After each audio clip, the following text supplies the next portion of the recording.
Hello and welcome back.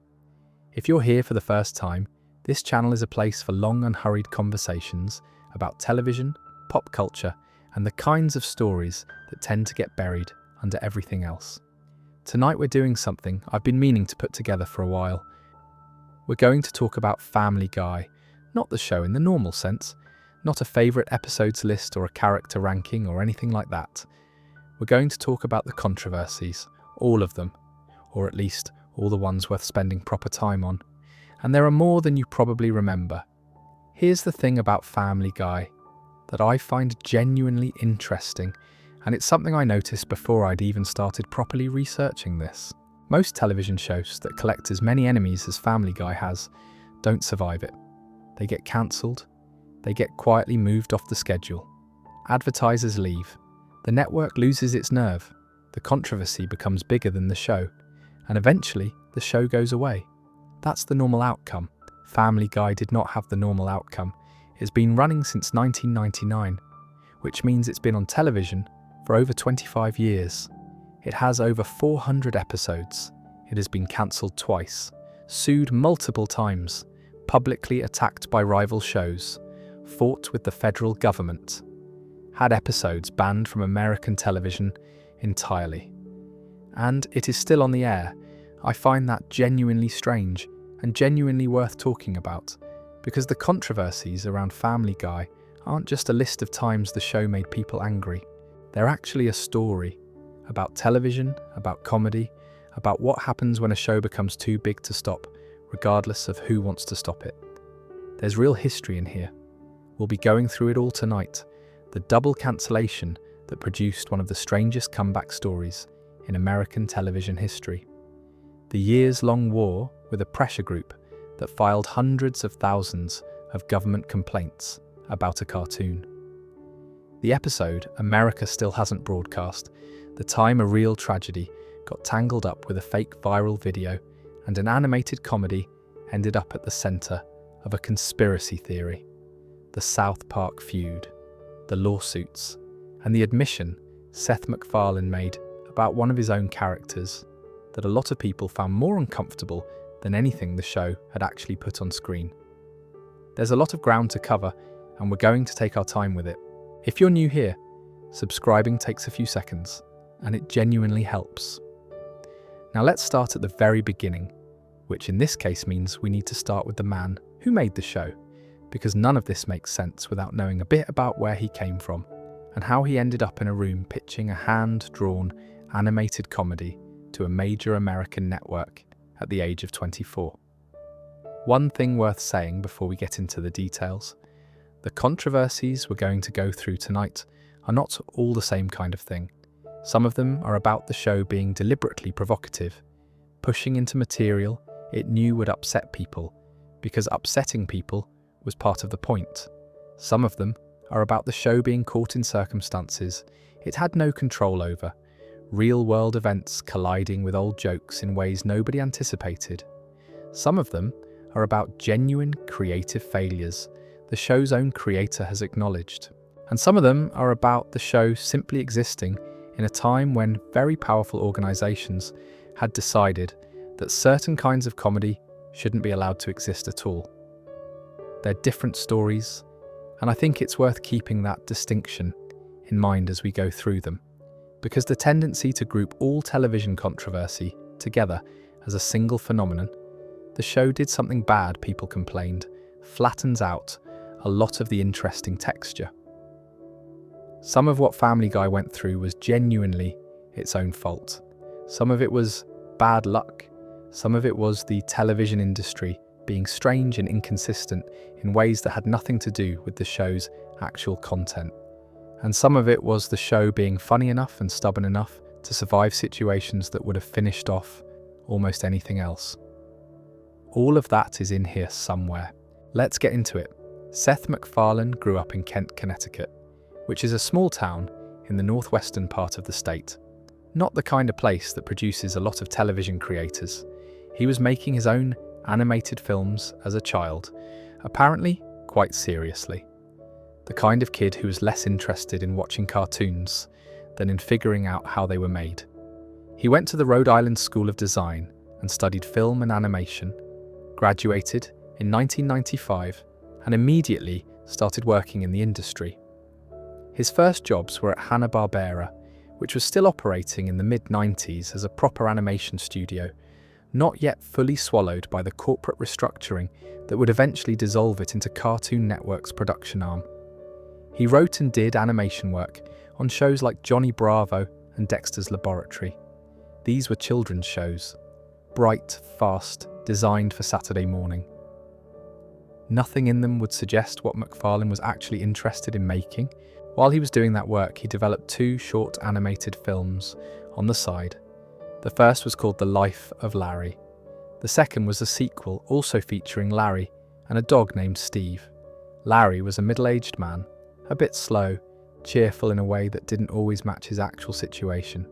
Steve was his dog, who could talk and was arguably the more functional of the two. If you've seen Family Guy, you already know what you're looking at. Larry became Peter. Steve became Brian. The names changed, the family filled in around them, but the core dynamic was already there. MacFarlane used those 2 films as his pitch material. He brought them to Fox executives in 1998 and showed them what he had in mind. The people in the room were apparently persuaded relatively quickly. He walked out with a full series order. No pilot season, no extended development process, no years of notes and redevelopments and test screenings. Just, here is this thing, yes, make it. That's unusual.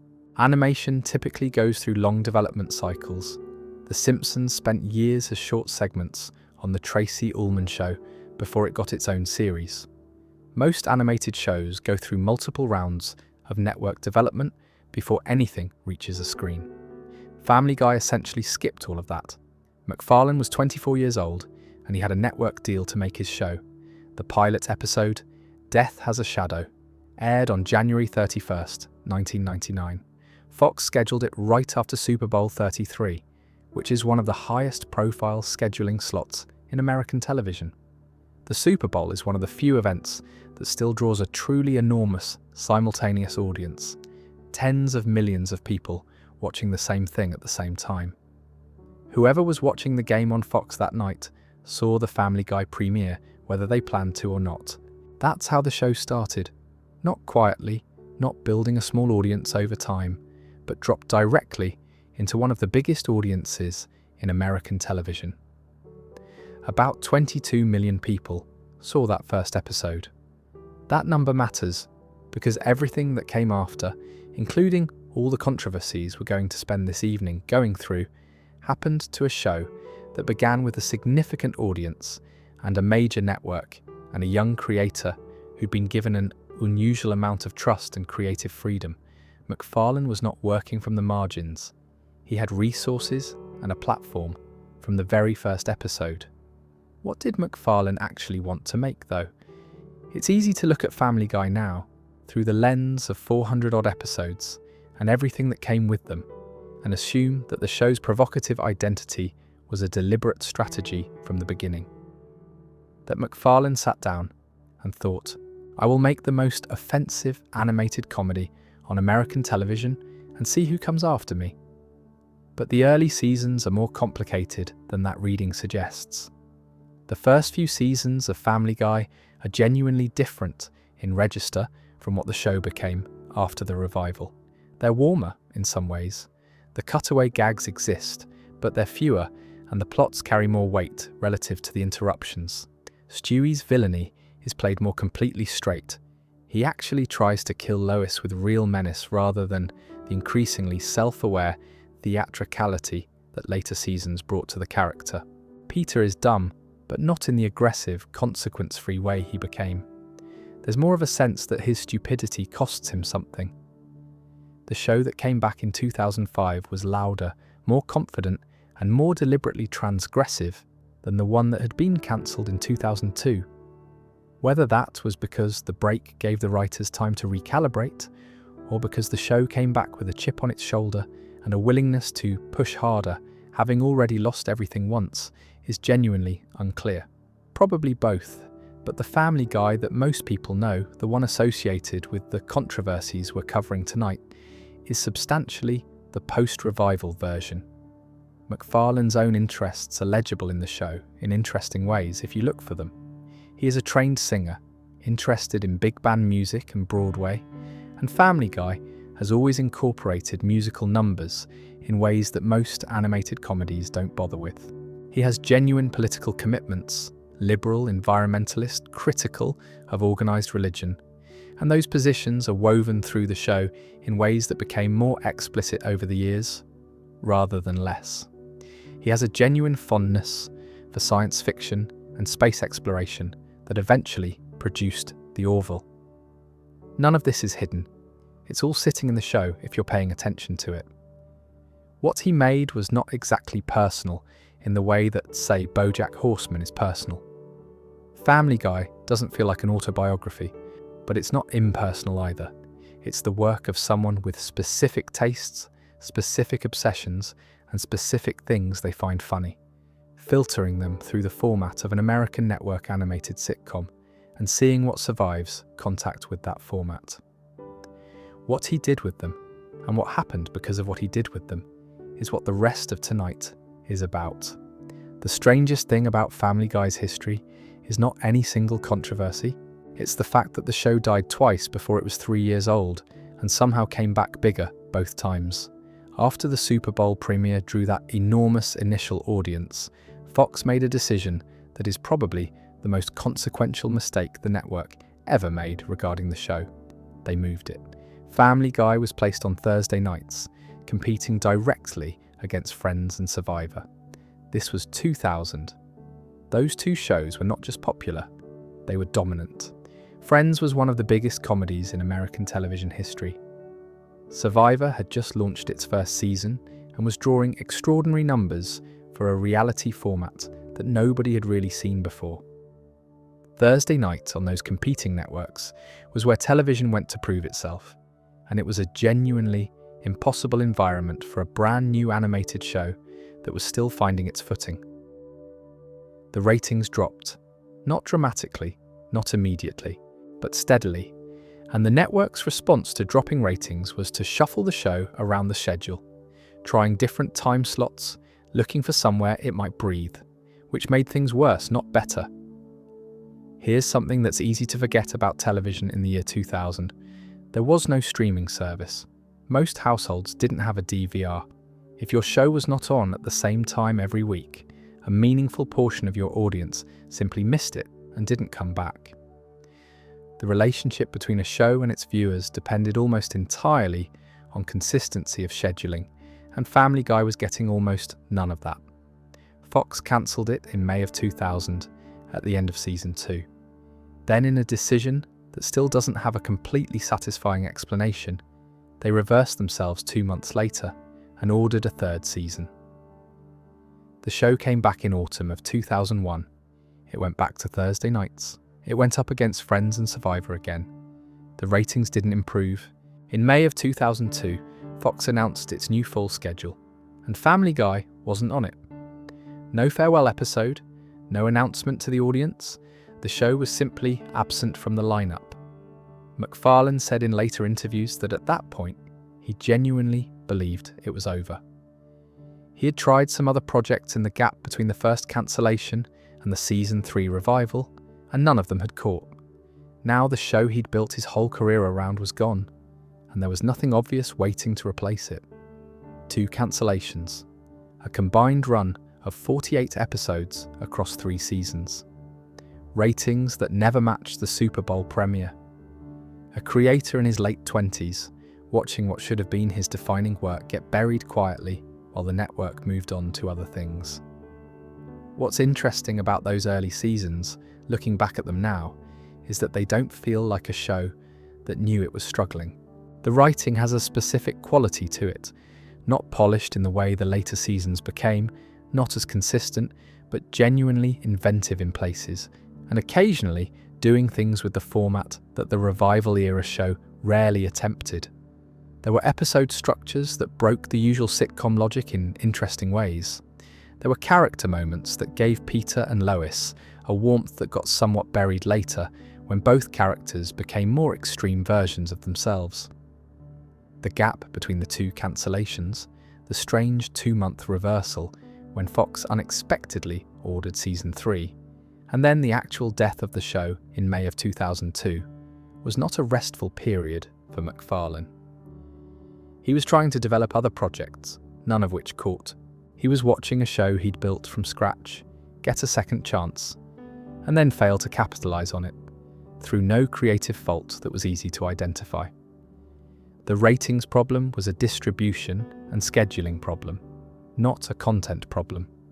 But that distinction is cold comfort when your show is being cancelled. MacFarlane has said that the cancellations gave him perspective he wouldn't have had otherwise, a kind of clarity about what the show actually was and what he wanted it to be, that comes from having it taken away and having to think about what it meant in its absence. Whether that's a rationalisation of something painful or a genuine observation about how loss sharpens creative intention is something only he really knows.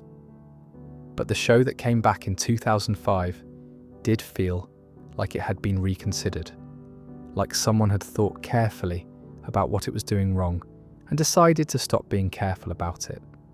The 2-year gap also meant something for the audience that the Adult Swim and DVD numbers had revealed. Those viewers, the ones who'd found the show in reruns, who'd bought the box sets, who'd told their friends about it, had been living with Family Guy in its absence. They'd been watching episodes they already knew, introducing them to people who'd never seen them, building an attachment to the show through repetition and recommendation rather than through weekly first runs. By the time the revival happened, the audience didn't just want Family Guy back, they were ready to advocate for it. That pre-existing loyalty is part of why the season 4 premiere numbers were so strong. 11 million viewers on the first night wasn't just people tuning in out of curiosity.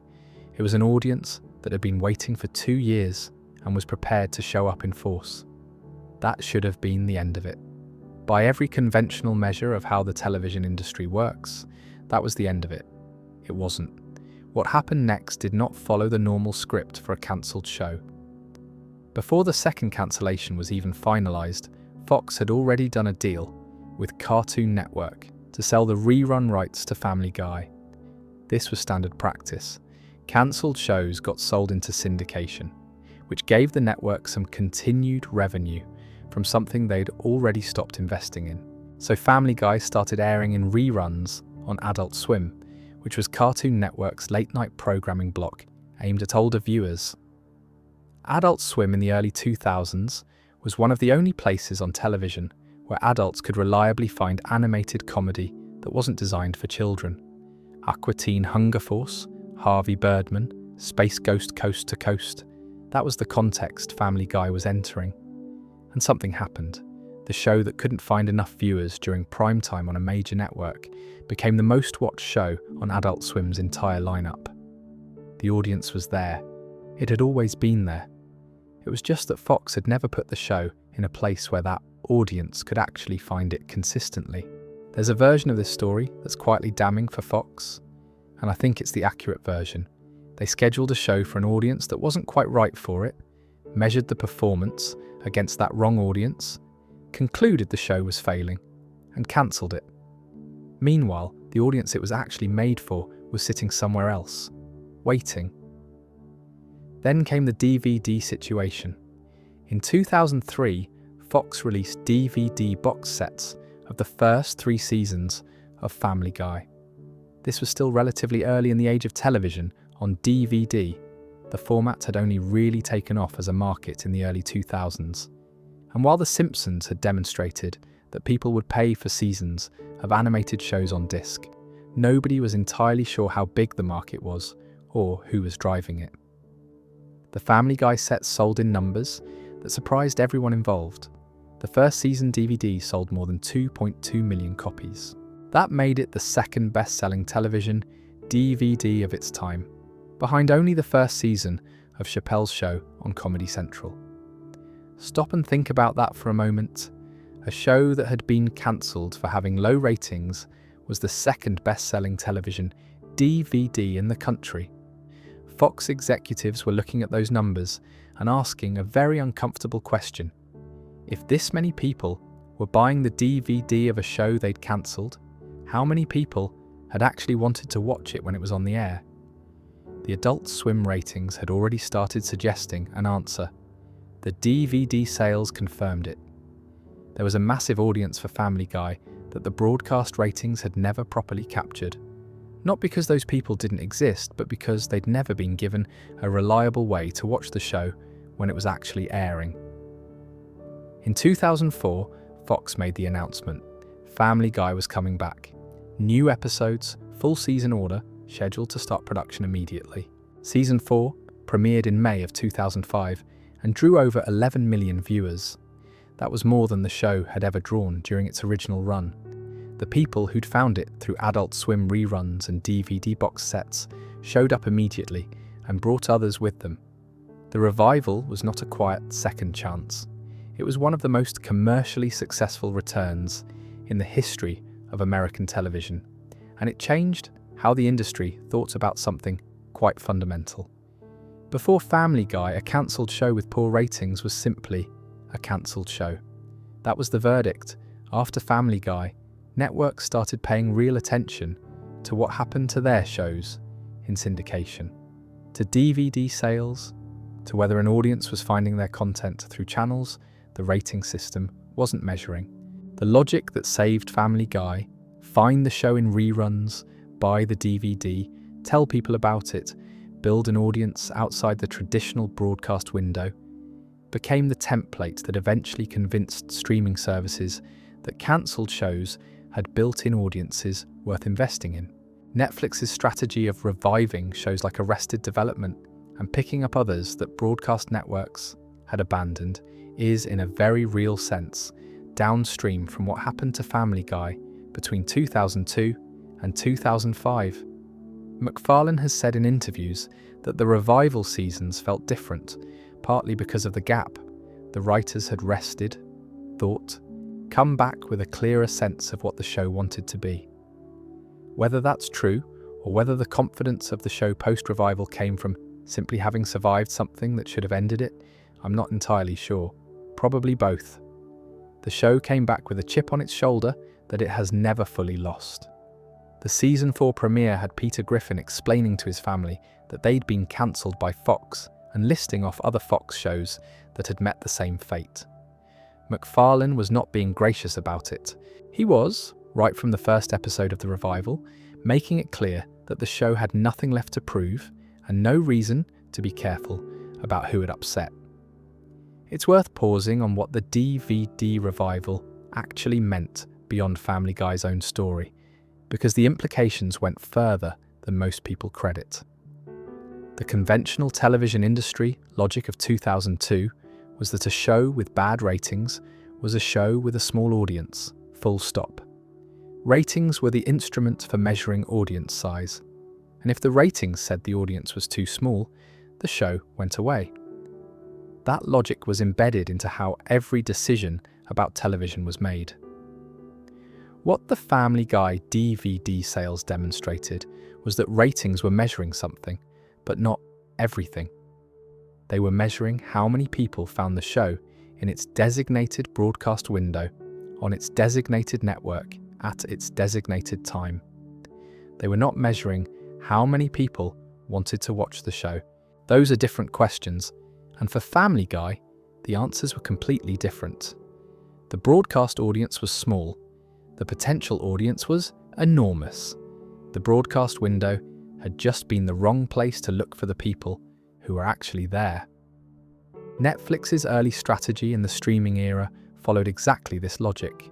They built their service partly on the bet that cancelled shows had audiences the broadcast ratings had never captured, that there were people who'd missed things, who'd heard about things too late, who'd been unable to watch things consistently during their broadcast runs, and who would pay for access to a complete catalogue they could navigate on their own schedule. That bet turned out to be correct, and it made Netflix what it became. The logic behind it was demonstrated by Family Guy a decade earlier. It's an odd kind of legacy for a show that was cancelled for having bad ratings. It essentially proved that the thing that cancelled it was measuring the wrong thing.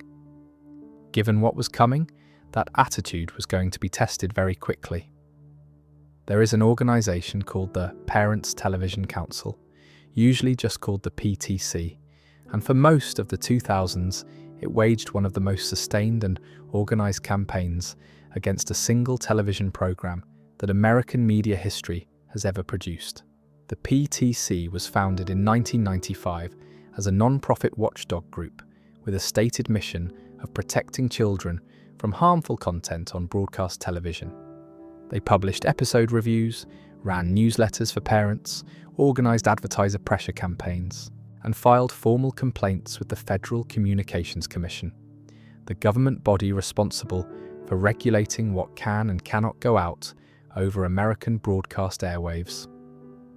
By the early 2000s, they were genuinely powerful. Networks paid attention to them. Major advertisers paid attention to them. When the PTC came after a show, it wasn't background noise. Family Guy became their primary target almost as soon as it existed, and their argument was actually more coherent than it's usually given credit for. It went like this: Family Guy is a cartoon. Cartoons attract children. If you put an adult cartoon on at 8 in the evening, children will watch it, regardless of what rating appears at the start of the episode. A 10-year-old who wouldn't sit through a live-action drama full of adult content would absolutely sit down for a cartoon, not knowing or particularly caring that this one was made for adults. The animated format, in the PTC's view, made Family Guy uniquely dangerous because it reached an audience that adult dramas and comedies typically didn't. That argument has some genuine merit to it, honestly. The PTC were not entirely wrong that animation lowers the perceived threshold for younger viewers. Where they tended to go wrong was in believing that the solution was removal rather than context, that the right response to children potentially watching adult content was to take the adult content off broadcast television entirely, rather than to say, have a conversation with your kids about what they're watching. But that's a debate for another time. The practical reality of the PTC's campaign is what matters here. In May of 2000, during Family Guy's second season, the PTC launched a letter-writing campaign aimed directly at Fox, calling on the network to cancel the show. They claimed at the time that there was strong advertiser resistance to the programme, and that part was partially true.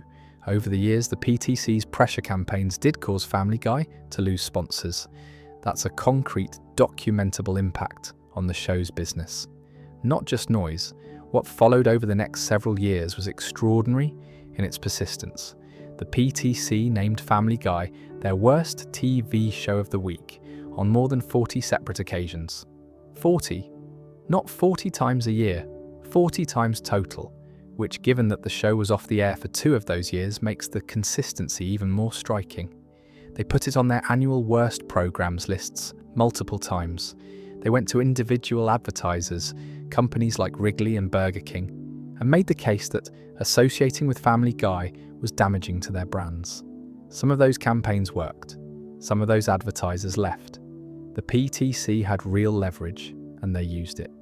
There's a particular dynamic worth understanding about how the PTC operated, which is that their complaints to the FCC were not just expressions of disapproval. The FCC complaint system had real teeth, at least in theory. The FCC could levy fines against broadcasters for content that violated its indecency standards, and those fines increased significantly in the mid-2000s following the Janet Jackson situation. We'll get to that in the next section. The threat of a fine was a real business consideration for Fox, not just a reputational nuisance. So when the PTC organised its members to file complaints, they weren't just making noise. They were triggering a regulatory process that Fox's lawyers had to take seriously. The fact that the FCC ultimately never took action against Family Guy, despite all of those complaints, is significant. It meant that Family Guy's content, dark, crude, offensive, in ways that many people found genuine, consistently remained within the boundaries of what the law actually defined as actionable. The PTC had essentially been testing those legal limits on the government's behalf for years, and the consistent result was that Family Guy was fine. Upsetting frequently, but legally fine. That outcome did not stop the PTC from continuing. If anything, each time their complaints produced no regulatory consequence, they seemed to redouble their efforts. There's something almost admirable about the persistence, in a strange way, even if you think the entire enterprise was misguided. They genuinely believed the show was causing harm, and they kept pushing for over 20 years with nothing to show for it in terms of actual legal outcomes. The 2000s were a period of genuine national debate in America about what was appropriate on broadcast television. This context matters for understanding why the PTC had as much influence as it did, and why the FCC was as receptive to complaints as it was. The Janet Jackson moment at the 2004 Super Bowl, a wardrobe incident during the halftime show that was seen by tens of millions of people simultaneously, produced a massive public reaction. The FCC significantly increased the fines it could levy against broadcasters for indecent content. Conservative groups across the country felt that television had gone too far and that someone needed to hold it accountable. The PTC was the most organised expression of that feeling. Family Guy was the obvious target. Animated, primetime, major network, content that included sexual humour, racial jokes, dark gags about religion, and death and disability. If you were the PTC in 2005 looking for a show to make an example of, it was right there. The first formal FCC complaint about a Family Guy episode arrived in January of 2005, following a rebroadcast of an episode called "And the Whiner Is." The FCC reviewed it and denied it. The content in question, while suggestive, didn't meet the legal definition of indecent broadcasting. The PTC kept going. The complaints came in episode after episode, but the one that produced the most astonishing number was the 2009 episode Family Gay, in which Peter is injected with what the show called a gay gene as part of a medical experiment and subsequently enters a relationship with another man. The PTC filed their own complaint and organised their membership to do the same. The result was approximately 188,000 separate formal complaints submitted to the FCC about a single episode. That is not a typo. 188,000 individual complaints to a government agency about one episode of an animated comedy. The FCC reviewed the situation and declined to take action against Fox. Then in 2010 came a complaint about the 150th episode, Brian and Stewie, which the PTC argued contained material violating federal indecency standards due to what they described as excretory content. The PTC president at the time, Tim Winter, said in a public statement that it seemed as though MacFarlane had carefully reviewed the legal definition of broadcast indecency and set out to violate it as literally as he could. That quote is quite something. The PTC had moved from "this show contains inappropriate content" to "this show's creator is deliberately engineering content to legally exploit every available loophole." They were not wrong exactly. MacFarlane has always been fairly transparent about viewing the boundaries of broadcast standards as something to navigate rather than observe, but there's something almost admiring in that accusation, even if it wasn't meant to be. There is an old observation about censorship and controversy in entertainment that Family Guy's story illustrates very cleanly. When powerful organisations make it very public that they want something banned, they almost always make more people interested in the thing they're trying to ban. Every PTC press release about a Family Guy episode told millions of people who hadn't been paying attention that there was a show on Fox apparently so outrageous that a major organisation was filing government complaints about it. Some of those people tuned in specifically because of that. The PTC officially filed for bankruptcy in 2025, ending after 30 years of operation.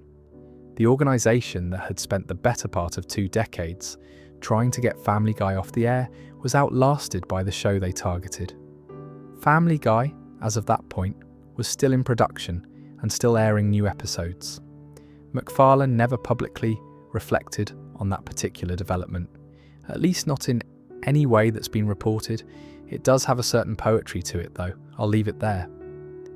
Family Guy's response to the PTC and the broader FCC crackdown of the mid-2000s was not a measured press release or a careful interview. It was an episode, Season 4, Episode 14, PTV. This is the one where Peter starts his own television channel, PTV, after the FCC begins censoring everything on broadcast television following a wardrobe incident at a major awards show. The Janet Jackson reference is not subtle.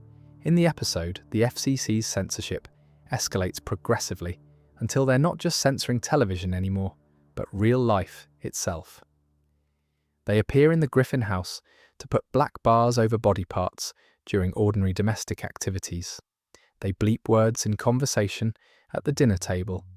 The joke is that the logic of broadcast decency standards, taken to its conclusion, would require them to regulate the actual world rather than just what appears on screen. The real-world context the episode was responding to is worth a moment.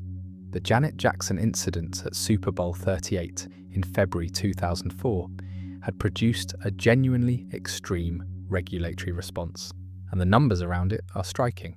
The FCC received over 500,000 complaints about the broadcast, though most of them, as it later emerged, had been generated by the PTC through a single mass filing process rather than by individual viewers independently choosing to complain. The FCC proposed a fine of $550,000 against CBS, which was eventually contested through the courts over several years. The whole situation had a slightly theatre of the absurd quality to it, a half-second wardrobe incident producing years of legal proceedings and a permanent shift in how broadcast networks police themselves.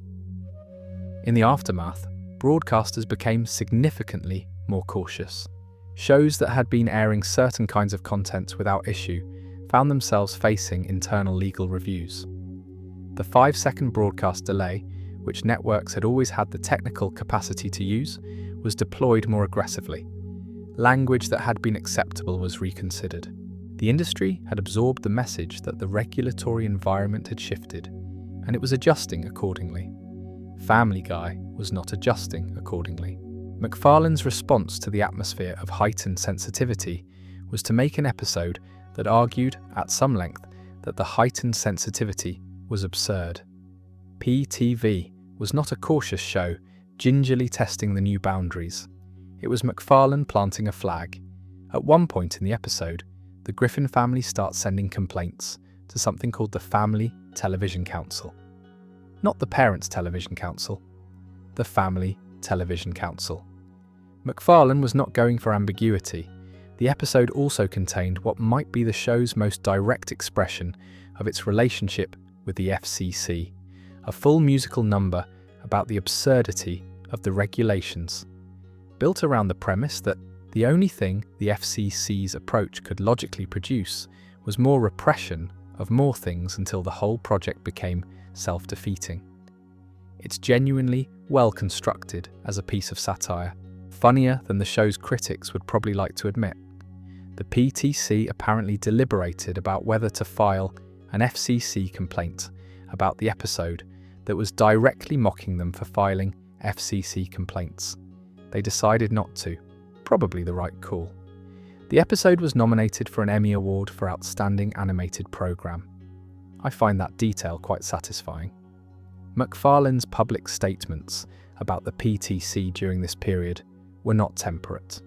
In a 2008 interview with The Advocate, asked about the ongoing conflict, he described the PTC's members as literally terrible human beings, said that for an organisation claiming to value Christian principles, they spent their entire day hating people, and ended with a statement directing them somewhere specific that I won't reproduce here. It was the most, unfiltered public statement he'd made about anyone in the industry, and it was picked up everywhere. The irony that followed is one of the more unexpected footnotes to the whole story. MacFarlane and PTC President Tim Winter eventually met in person, and by all accounts, got along fine. The organisation that MacFarlane had compared to Adolf Hitler in the same interview later praised The Orville, the science fiction show MacFarlane created for Fox. Two people who had spent years publicly at war apparently had a perfectly civil relationship when they were actually in the same room. Television really is a very strange industry. Before partial terms of endearment became the episode America never broadcast, there was a different episode holding that title.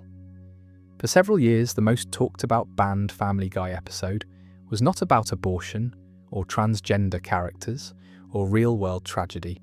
It was about Jewish people. Specifically, it was about Peter Griffin deciding that the solution to his ongoing financial problems was to get his son, Chris, a Jewish friend, on the basis that Jewish people are good with money, and some of that would presumably rub off. That is the premise, that is what the episode is built on. Fox looked at it, decided it was too much, and pulled it from the schedule before it ever aired in America. The episode is When You Wish Upon a Weinstein, and it was produced in 2000 as the final episode of Season 3. Fox reviewed it after production and made the decision not to broadcast it. It sat on a shelf for 3 years. What the episode actually contains is worth going through carefully, because the specifics matter for understanding the controversy.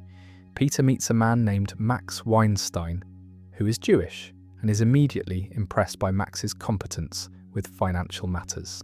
Peter decides this is a Jewish trait, that Jewish people are simply better with money than other people, and that if he can get Chris converted to Judaism, Chris will somehow inherit that advantage. He takes Chris to Las Vegas to arrange the conversion without telling Lois. The episode includes a song called I Need a Jew, sung by Peter, using the melody of When You Wish Upon a Star from the Disney film Pinocchio. The lyrics lean directly into stereotypes about Jewish people and money. Max Weinstein himself is not portrayed as a villain or a negative figure. He's competent, kind, and at one point explicitly pushes back on Peter's misguided ideas about Judaism. The joke is meant to be on Peter. His stereotyped beliefs are the target of the humour, not the group he's stereotyping. Fox's concern was that even with that framing, the entire episode's engine runs on the stereotype. You can't satirise something without invoking it, and when you build a whole storyline on the premise that Jewish people have a particular relationship with money, you're using that stereotype as the structural foundation of your comedy, regardless of who you eventually point the joke at. Some viewers would see the satire, others would see the stereotype and stop there. Fox decided not to find out. The episode stayed in the vault. Adult Swim finally aired it in November of 2003, during the period when Family Guy's reruns were drawing enormous audiences on that channel. Fox aired it themselves in December of 2004, by which point the revival had already been announced and the episode no longer felt quite as risky as it had 4 years earlier. What happened legally afterward is a separate and somewhat fascinating thread. In October of 2007, a company called Bourne Company Music Publishers filed a lawsuit against the makers of Family Guy. Bourne owned the rights to When You Wish Upon a Star. Their argument was that parody protection, the legal doctrine that allows creators to use copyrighted material without permission when making a genuine parody, only applies if the new work is actually commenting on the original. I Need a Jew wasn't commenting on the Pinocchio song, they argued. It was just borrowing a recognisable melody to make a completely different joke. That's not parody, that's infringement. It's actually quite a clever legal argument, and it got a proper hearing. In March of 2009, United States District Judge Deborah Batts ruled in favour of Family Guy. The judge found that the show's transformation of the song for comedic use was legitimate and did not constitute copyright infringement. The ruling mattered beyond just this episode. It gave animated shows and comedy writers a clearer sense of how much room they had when using recognisable musical material in service of a joke that wasn't directly mocking the original song. There's a line of decisions that animated comedy exists within, and this case added to it. The episode is freely available on streaming now. Most people watching it don't know any of this ever happened. But the fact that the episode's controversy has faded so thoroughly is itself an interesting data point. When You Wish Upon a Weinstein finally aired, first on Adult Swim in 2003, then on Fox in 2004, the reaction was more muted than 3 years of build-up had suggested it would be. Some viewers felt Fox had overreacted and that the episode's satirical framing was clear enough to protect it. Others felt the original concern had been valid. The debate was real, but it didn't produce anything like the sustained response the PTC campaigns generated around other episodes. The episode aired, people watched it, critics reviewed it, and the conversation moved on. There's something in that muted reception worth thinking about. The episode had been treated as so dangerous that it couldn't be broadcast, and then it was broadcast, and the danger was manageable. The 3-year gap between production and American transmission turned out to have been about Fox's nerve, rather than about the content's actual toxicity. The pattern repeats across Family Guy's history more than once. A network intervention, driven by fear of hypothetical consequences that, when the content eventually reaches an audience anyway, produces consequences that are serious but survivable. Partial terms of endearment remains the exception that proves the rule, the one case where the network intervention stuck, and the episode genuinely didn't reach its intended audience. When You Wish Upon a Weinstein is the more typical outcome, delayed, complicated, eventually normalized. The broader question the episode raises about satire, stereotypes, and the relationship between the two is one that Family Guy has circled around in various forms throughout its run. MacFarlane's consistent position is that the show uses stereotypes as the raw material for jokes about the people who hold them, not about the groups being stereotyped. Peter's belief that Jewish people are inherently good with money is the joke. Peter is the fool. The episode wants you to see that. Critics of this approach argue that the distinction between targeting a prejudice and expressing it is less clean in practice than it sounds in theory. When a joke requires you to invoke a stereotype in order to function, when the structure of the humour depends on the audience recognizing and activating that stereotype.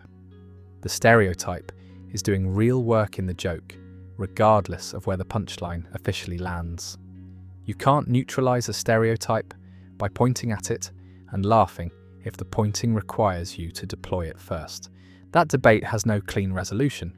It's a genuine tension at the heart of satire as a form, and Family Guy has been living inside that tension across its entire run.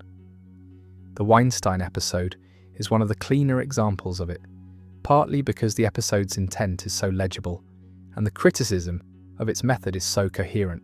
Both things can be true simultaneously. That's not a comfortable place to land, but it's the honest one.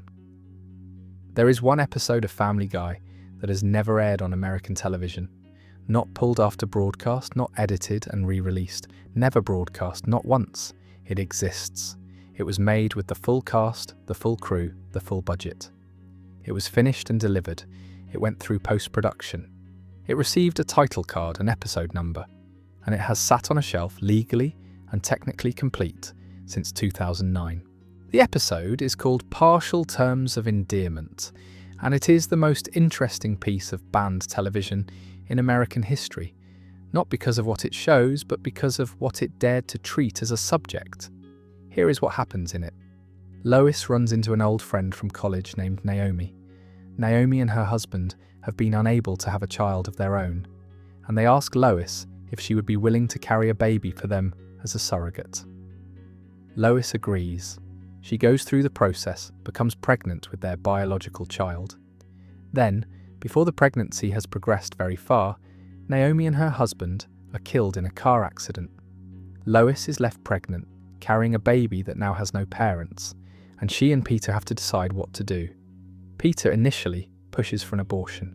Then he encounters a group of pro-life activists and changes his mind. Then he changes his mind again. Lois goes back and forth as well. The episode presents both sides through Family Guy's usual irreverent style, meaning it makes jokes. It doesn't treat the subject with the gravity of a drama, but it does not land firmly on either position.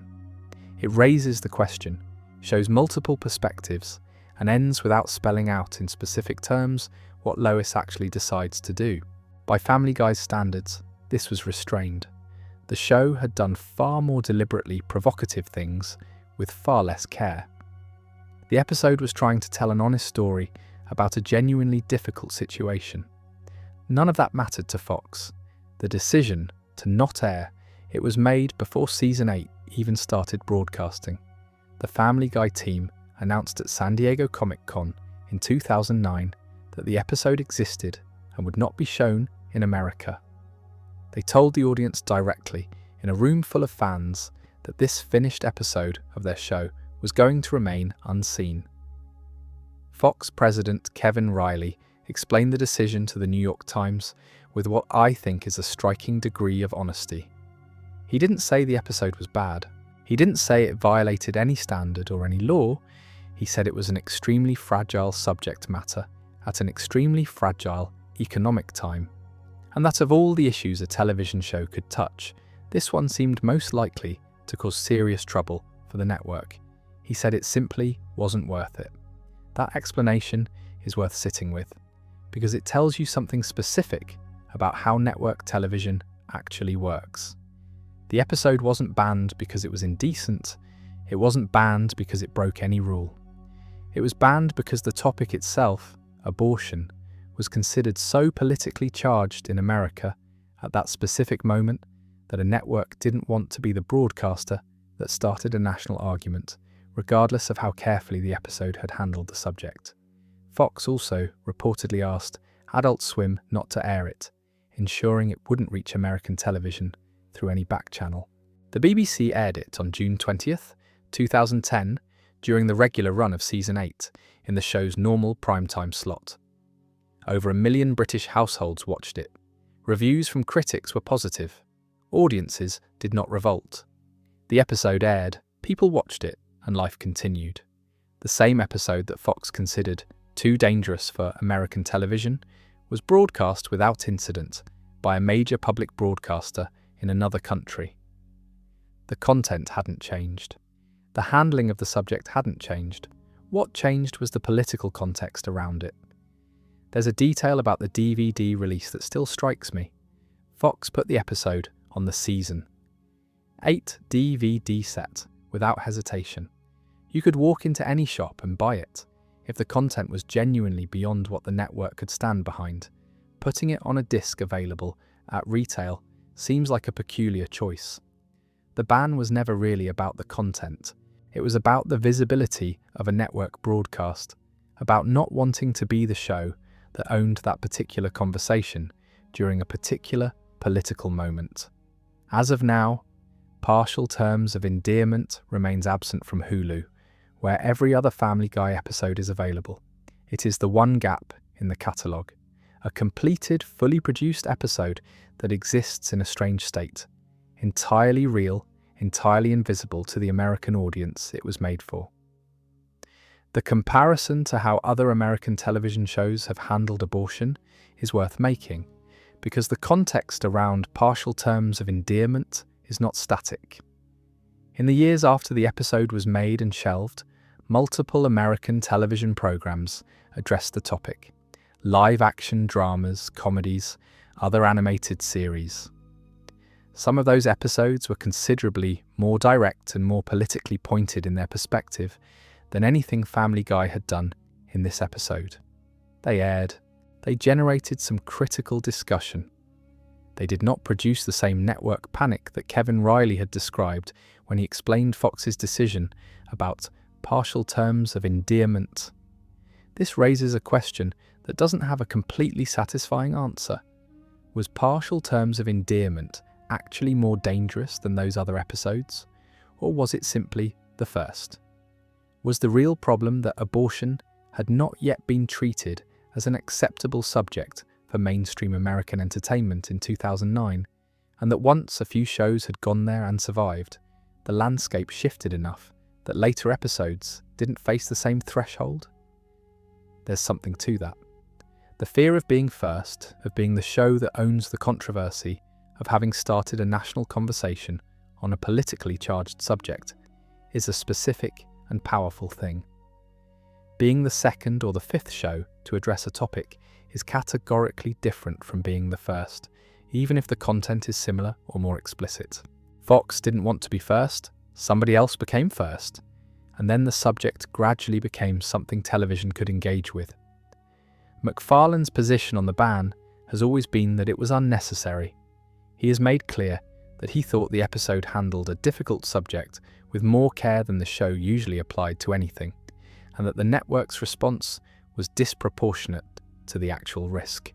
Whether he's right about that is, given the episode's unavailability in America, genuinely hard to verify from a position of watching the American broadcast landscape rather than the BBC one. What's perhaps most interesting about the episode's current status is that it exists and is accessible on DVD in other countries to anyone who genuinely wants to find it. The ban is not about the content being impossible to access. It is specifically about the content not being part of the official American streaming catalogue. It's an absence on a platform, a missing tile in an otherwise complete floor. That specificity is very much a product of the streaming era, where the complete availability of a show's back catalogue on a single platform creates a kind of visibility for gaps that didn't exist when shows were distributed through DVD and occasional cable reruns. In 2010, the fact that an episode wasn't on Hulu would have meant very little. Hulu barely existed. In 2025, it means the episode is definitively marked as different from everything around it. The gap has a shape.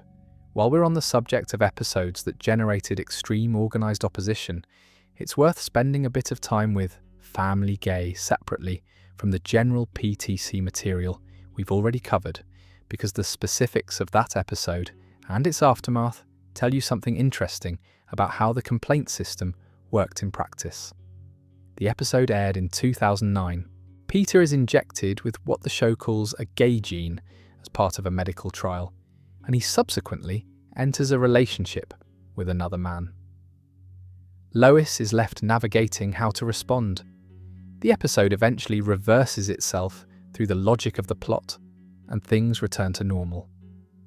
The show was doing what it had always done with subjects like this, using absurdist premises to approach material that conventional sitcoms wouldn't touch, wrapping genuine social observation in enough comedy that it could justify the subject matter to the network. Whether any individual episode of Family Guy succeeded or failed at that goal is always debatable, and this one was no exception. The episode's relationship with LGBT viewers at the time was complicated by the fact that 2009 was a specific cultural moment. The Prop 8 ballot measure in California, which had passed the previous year, had just banned same-sex marriage in the state. The national conversation about gay rights was at a particular kind of pitch.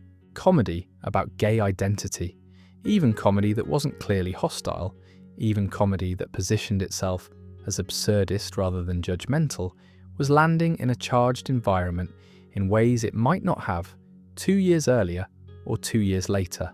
The gay gene premise itself bothered some viewers, not because it was offensive in an obvious way, but because the underlying logic of the joke treated sexual orientation as something that could be switched on or off by a medical procedure. For LGBT viewers who had spent years arguing that their orientation was not a choice, a joke built on the premise of an injectable gay gene felt like it was trivializing something that had real consequences for real people, regardless of how the episode ultimately played out or what its actual position on the matter was. MacFarlane's response to criticism of the episode was consistent with his broader approach. The show was not targeting gay people. The show was using an absurd premise to put Peter in an unfamiliar situation and follow the logic of that situation to its conclusion. That's a defensible creative position, and it's how Family Guy had always operated. The question of whether that position was sufficient in this particular context is one that different viewers continued to answer differently. What happened afterward with the FCC complaints is genuinely remarkable as a piece of media history, separate from the episode's quality. The PTC organised their membership to file complaints alongside their own. The result, as mentioned earlier, was approximately 188,000 individual submissions to the Federal Communications Commission. The FCC is a federal government agency. Filing a complaint with it is a real administrative action, not just clicking a button on a website. Someone, many someones, sat down and wrote up a formal complaint and submitted it 188,000 times. The FCC reviewed the situation. They declined to take action against Fox. What's interesting about the outcome is not just that the complaints failed, but what they failed to do even at that scale. 188,000 complaints about a single episode, generating zero regulatory consequence. The system had been stress tested in one of the most extreme ways imaginable, and the result was essentially nothing. The complaints didn't change the episode, didn't change the network's policy, didn't result in any fine, and didn't produce any visible change in how Family Guy operated afterward. There is something almost clarifying about that. The PTC's power had always relied partly on the perception that it could produce real regulatory consequences through the FCC. The Family Guy situation and the FCIC's response to it demonstrated fairly clearly what the actual limits of that power were. The episode is available on Hulu now, unaltered, where anyone who wants to watch it can do so without any of this context getting in the way. Before we get to the Boston Marathon story, it's worth briefly mapping out a few of the controversies that don't quite earn their own full section, but that add texture to the picture of how Family Guy navigated its broadcast run. The AIDS joke controversy is a good place to start. In the season 4 episode The Cleveland Loretta Quagmire, there is a cutaway gag involving a man with AIDS. The joke is built around the comedic premise of someone making light of an AIDS diagnosis in a way that AIDS service organizations found deeply offensive. A PLA, the AIDS Project Los Angeles, and other organizations condemned the scene specifically. The criticism was that the joke trivialized a disease that had killed hundreds of thousands of people and that still carried significant stigma in ways that directly harmed the people living with it.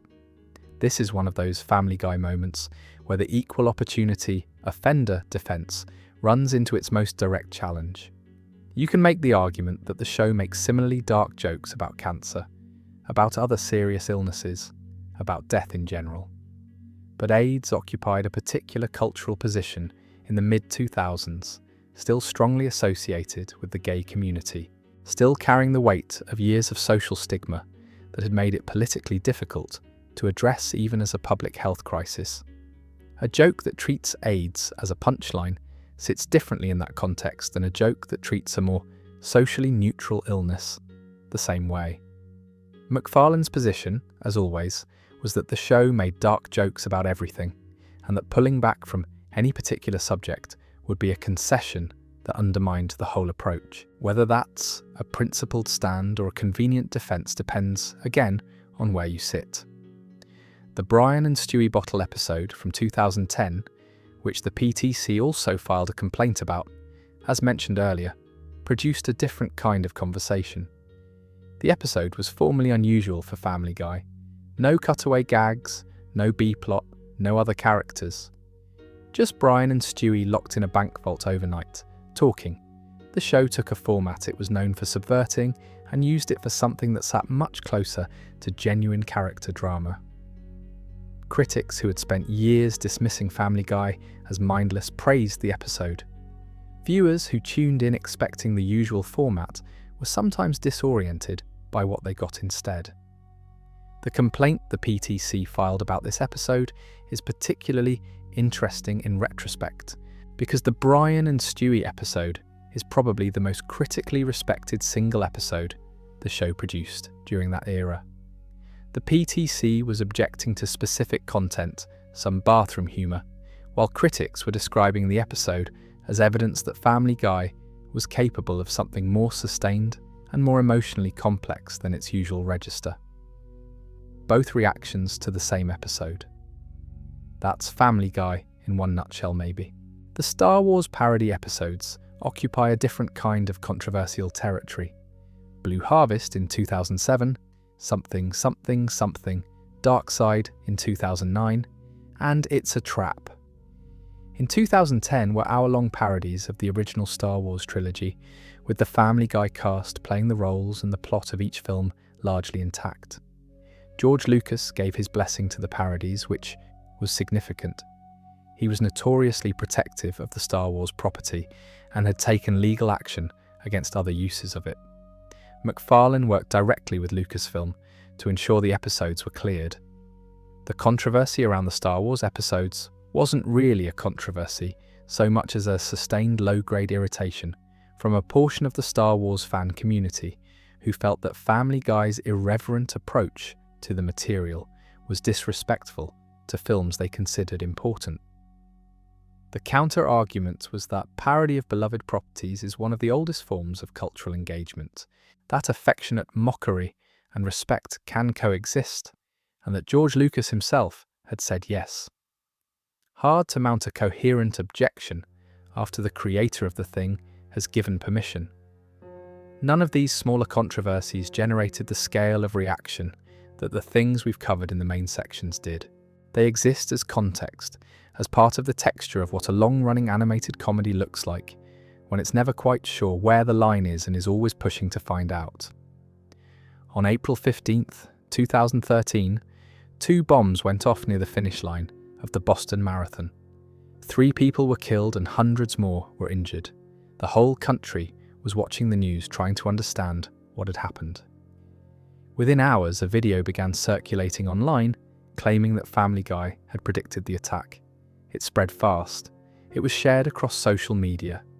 It was picked up by conspiracy theory websites. It was eventually promoted by Alex Jones on his InfoWars platform, which gave it access to a large audience already inclined toward the idea that mainstream entertainment and real-world events were connected in hidden ways. The video was a deliberate fabrication. Someone had taken 2 completely unrelated scenes from the same episode, removed everything between them, and stitched them together to create a full sequence appearing to show Peter Griffin winning the Boston Marathon by triggering a bomb with his phone.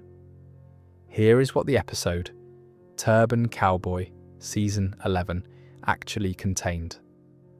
The main storyline involves Peter befriending a Muslim man named Mahmoud after a skydiving accident. As the episode goes on, it's revealed that Mahmoud is part of a terrorist cell planning an attack. Joe Swanson arrives to stop it. That's one plotline. Completely separately, there is a cutaway gag, one of Family Guy's signature brief diversions, in which a sports broadcaster asks Peter how he won the Boston Marathon. The joke shows Peter driving his car through the marathon course, hitting runners as he went.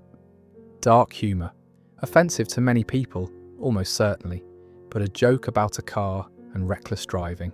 Later in the episode, in a different scene entirely, Peter accidentally dials a phone number that triggers the terrorist cell's explosives, causing a bridge to explode. This scene has nothing to do with the Boston Marathon. Different location, different storyline, different context. The fake video cut from the marathon scene directly to the explosion, removing everything that separated them, creating the appearance of a single connected sequence. The result looked deliberate. It looked like the show had somehow depicted the bombing before it occurred. Anyone who watched the full episode could see immediately that the video was fabricated. But most of the people who shared the clip had not watched the episode. They'd seen the clip, and the clip was convincing enough on its own. MacFarlane responded immediately and publicly. He called the edited clip abhorrent, expressed sympathy for the victims, and was clear that what was circulating was not what the show had made. That someone had deliberately manipulated footage to create a false connection between a cartoon and a real act of mass violence. Fox pulled Turban Cowboy from its website and from Hulu the following day and asked YouTube to remove copies of the fake video. This is a genuinely different kind of problem than anything Family Guy had faced before, with the PTC campaign, with the banned episodes, with the lawsuit from Carol Burnett. In all of those cases, the controversy was at least about something the show had actually done. You could debate whether it was right or wrong, whether the content was defensible, whether the decision to air or not air was correct. The debate had a real object. With Turban Cowboy in April 2013, the controversy was being driven by something that was simply not true. The clip was false. The connection it claimed to show didn't exist, and there was very little Family Guy could do about the speed at which a false thing spreads when it has a major platform promoting it. The episode itself, separate from all of this, had its own real problems. The main storyline, Peter befriending a Muslim man who turns out to be a terrorist, was criticised before the bombing for relying on a depiction of Muslim characters that critics found lazy and harmful. The AV Club gave it a grade of D. Those criticisms were valid and existed entirely independently of anything that happened on April 15th. But the episode's actual content problems were completely swallowed by the conspiracy theory. Once the fake video was spreading, the conversation stopped being about whether the show's portrayal of a Muslim character was fair and became about whether Family Guy had somehow predicted a terrorist attack. Those are very different conversations, and only one of them was real. Turban Cowboy was eventually added back to Hulu in September of 2022, nearly a decade after the bombing.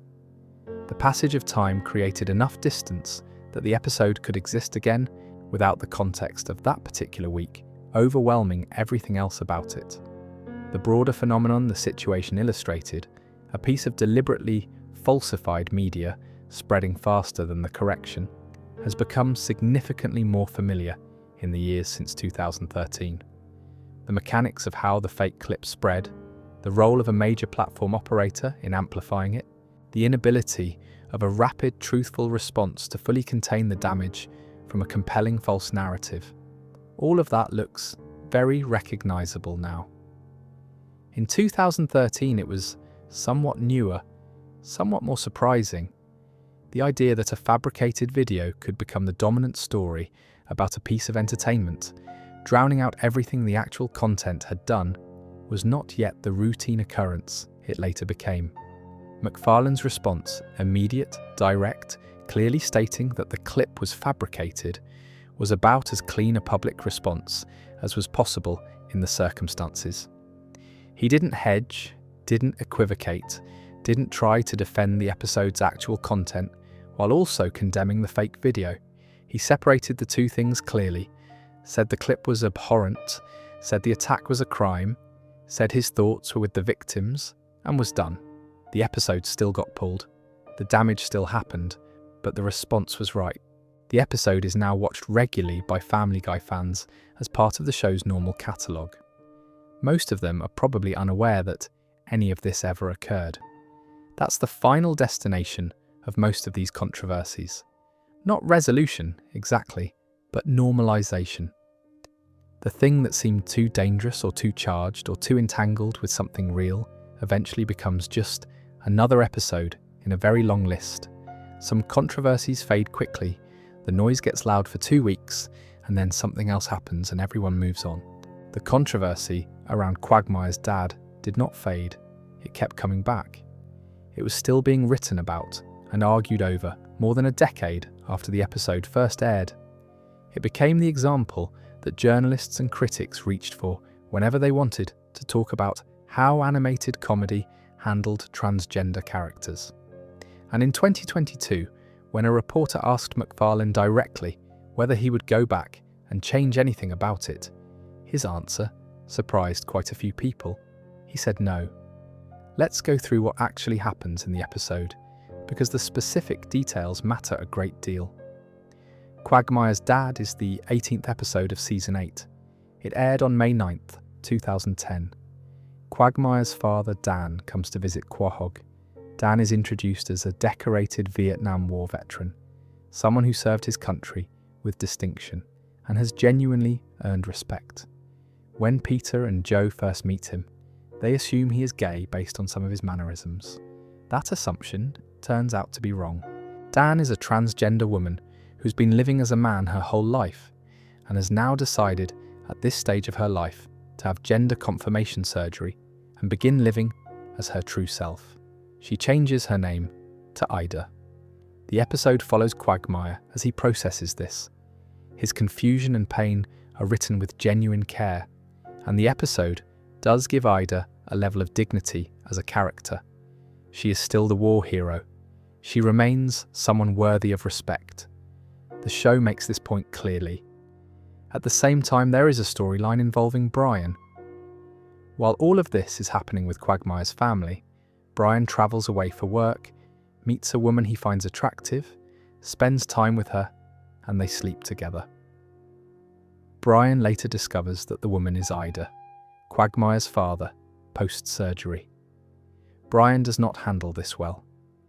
He goes to the bathroom and vomits, on screen, for 30 unbroken seconds. The camera stays on it. The sound design makes sure you hear every moment of it. That scene is what broke the episode for a very large number of people.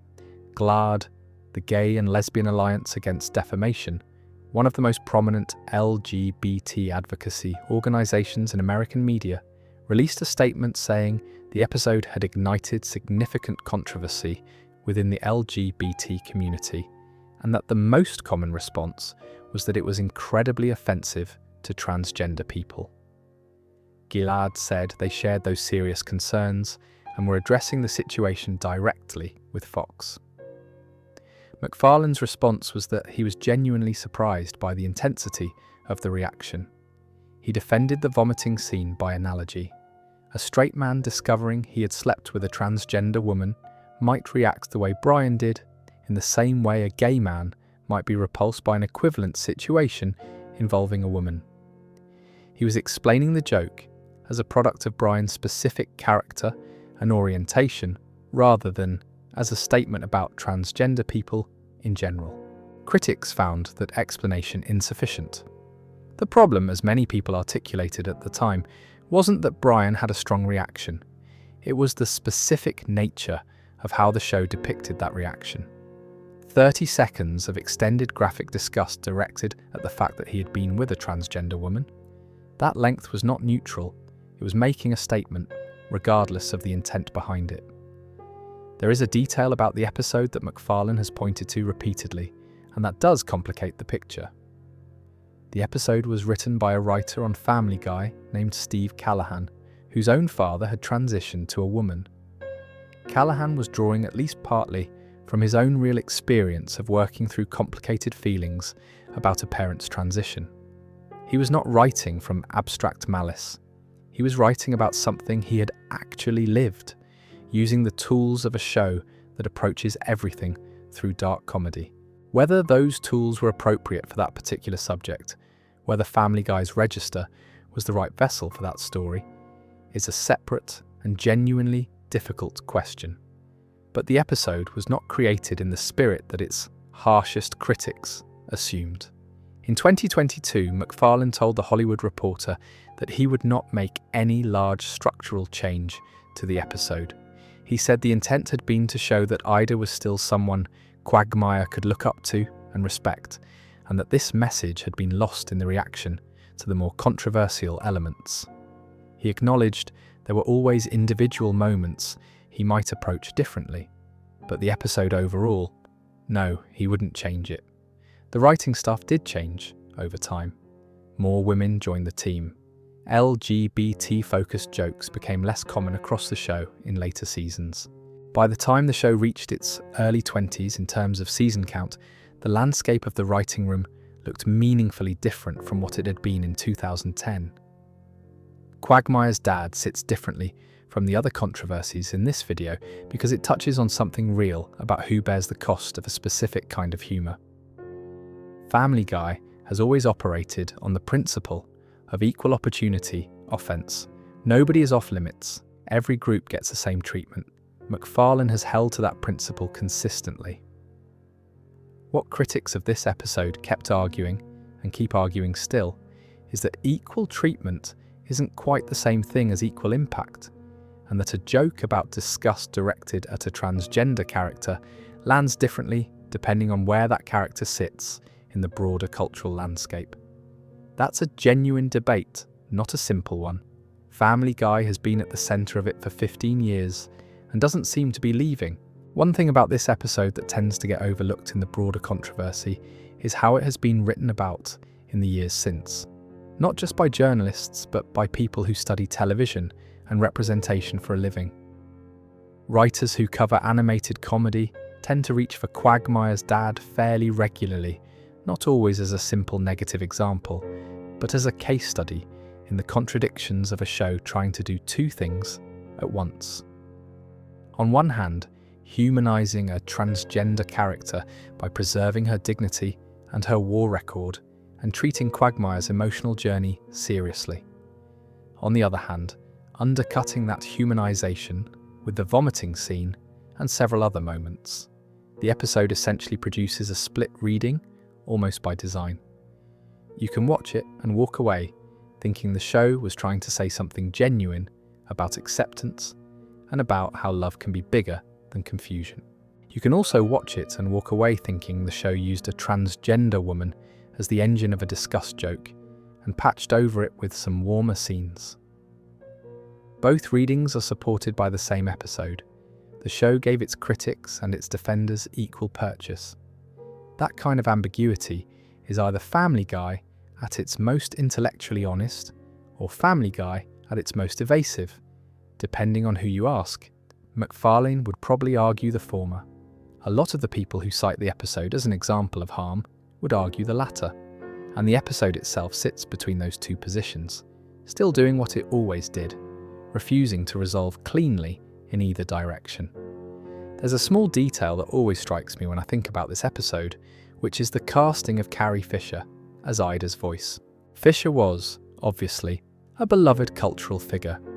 Princess Leia, the Resistance, someone who had spoken openly and publicly about mental health and addiction and struggle in ways that had connected her deeply with many LGBT people who recognised something of their own experience in her honesty. She voiced Ida with warmth and genuine dignity.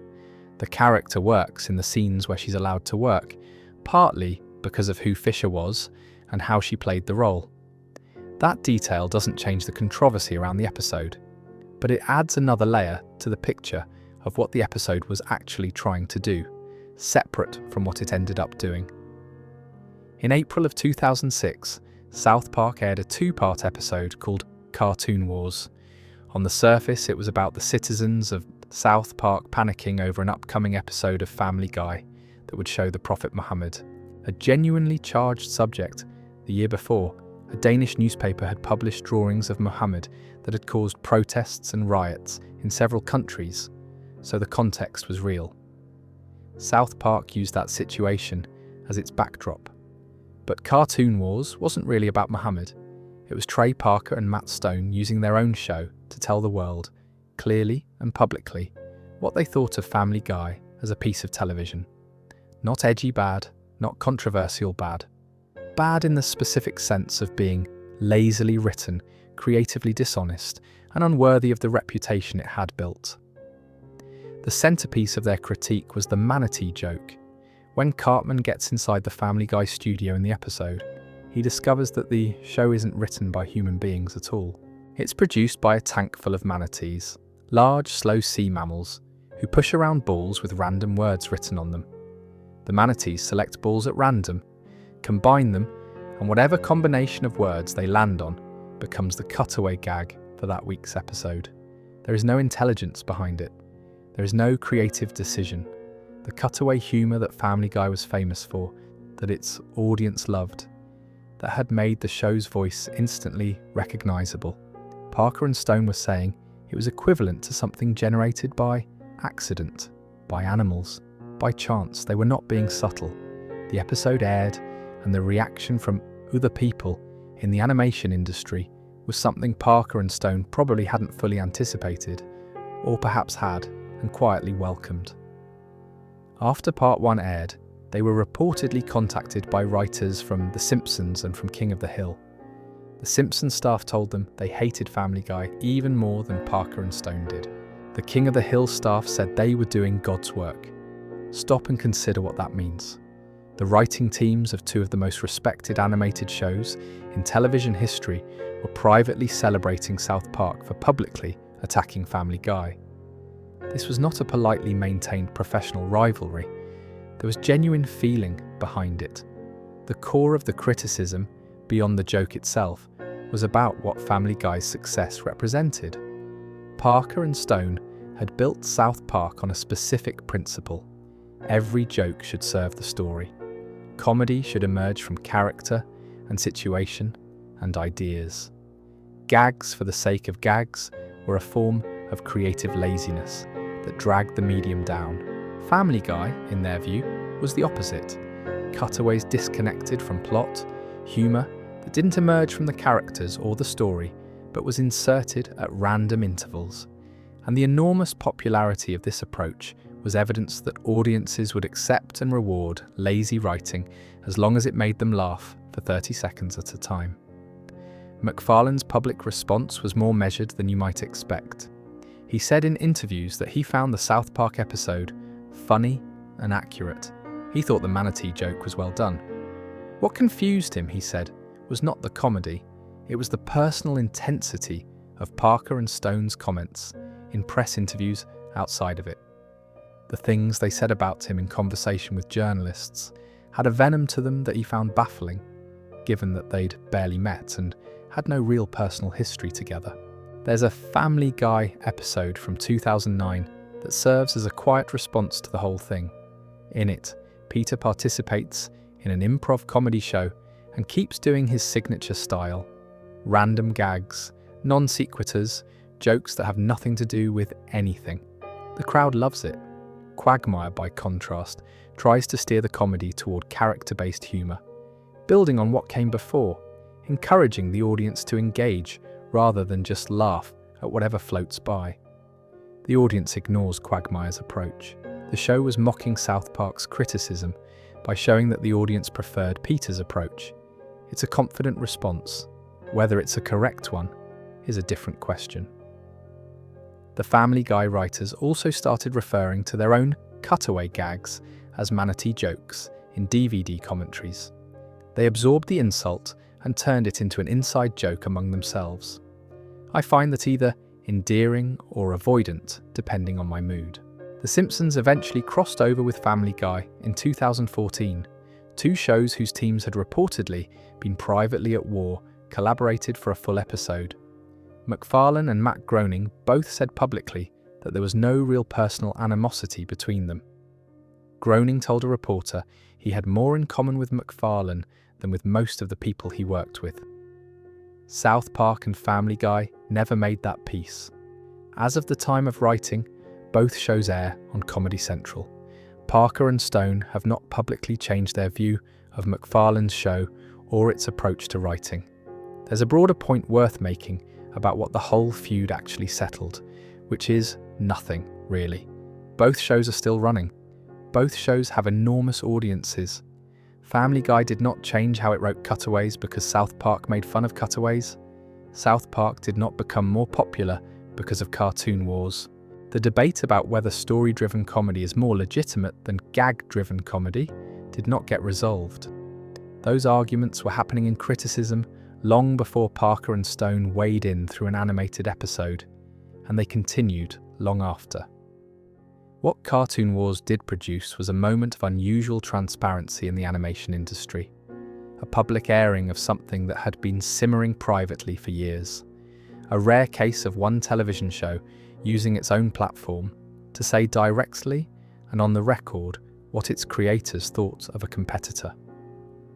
That kind of directness is unusual in any industry, and it's particularly unusual in television, where shows that share a network or a time slot typically maintain polite public silence about each other, regardless of what's said in private rooms. Parker and Stone broke that silence, and the effect was that suddenly everyone in the animation world was talking about what they actually thought of Family Guy. and several of them said something significantly less polite than they'd been willing to say before.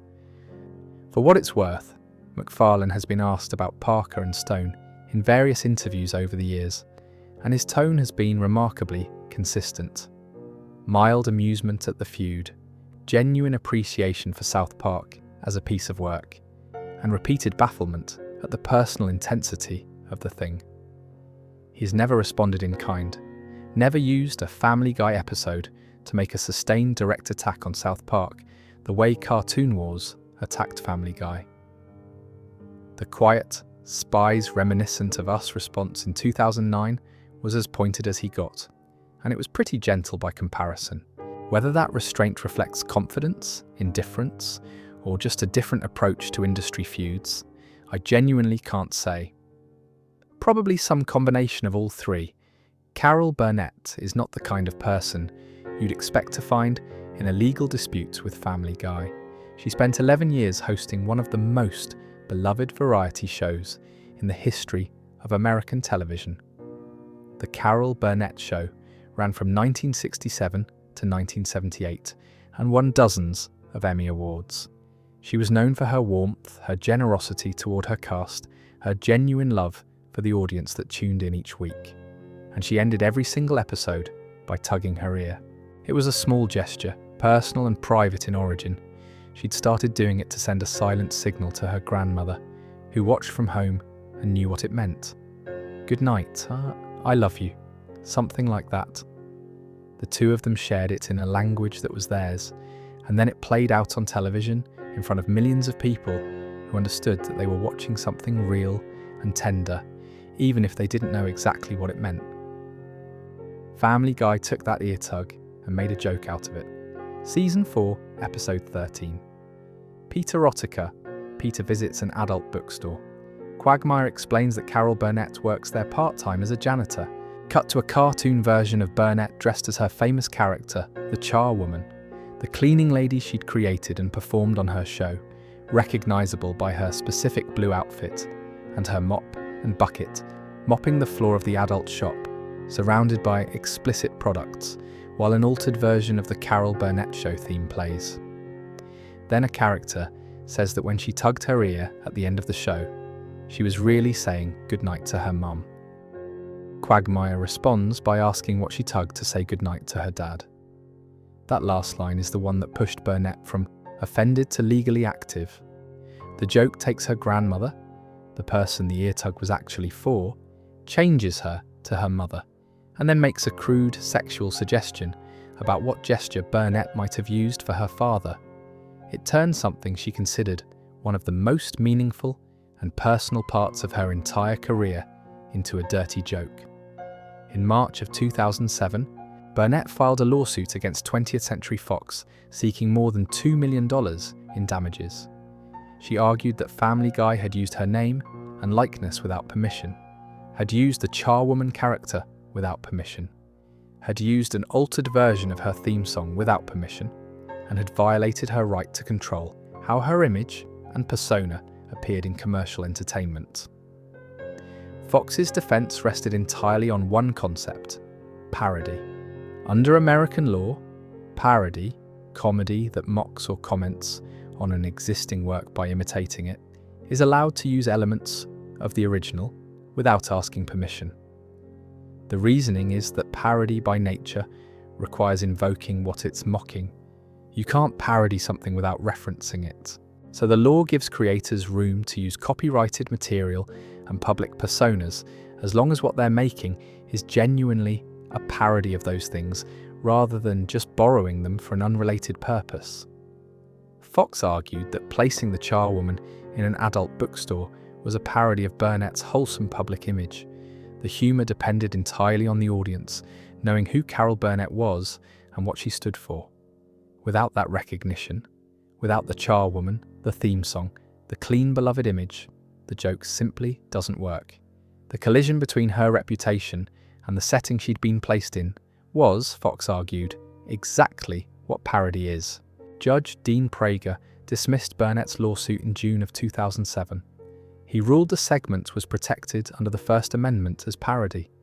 He acknowledged clearly that Burnett was a beloved figure, that she had every reason to be upset, that the ear tug meant something genuine, and that seeing it used this way was genuinely painful. He wasn't pretending otherwise. He was saying that feeling wronged and having a legal case are two different things, and that in this situation, the law protected Family Guy rather than Burnett. The legal reasoning in Praga's decision is worth spending a moment on, because it illuminates something about how American law thinks about the relationship between public figures and the comedians who mock them.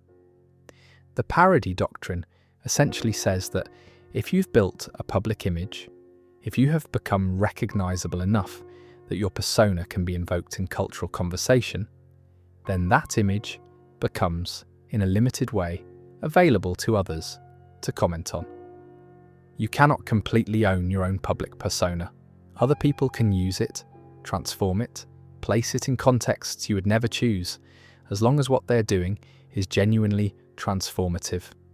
As long as they're making a comment rather than just exploiting your identity for commercial gain. What Family Guy did with Carol Burnett's image was transformative in the legal sense.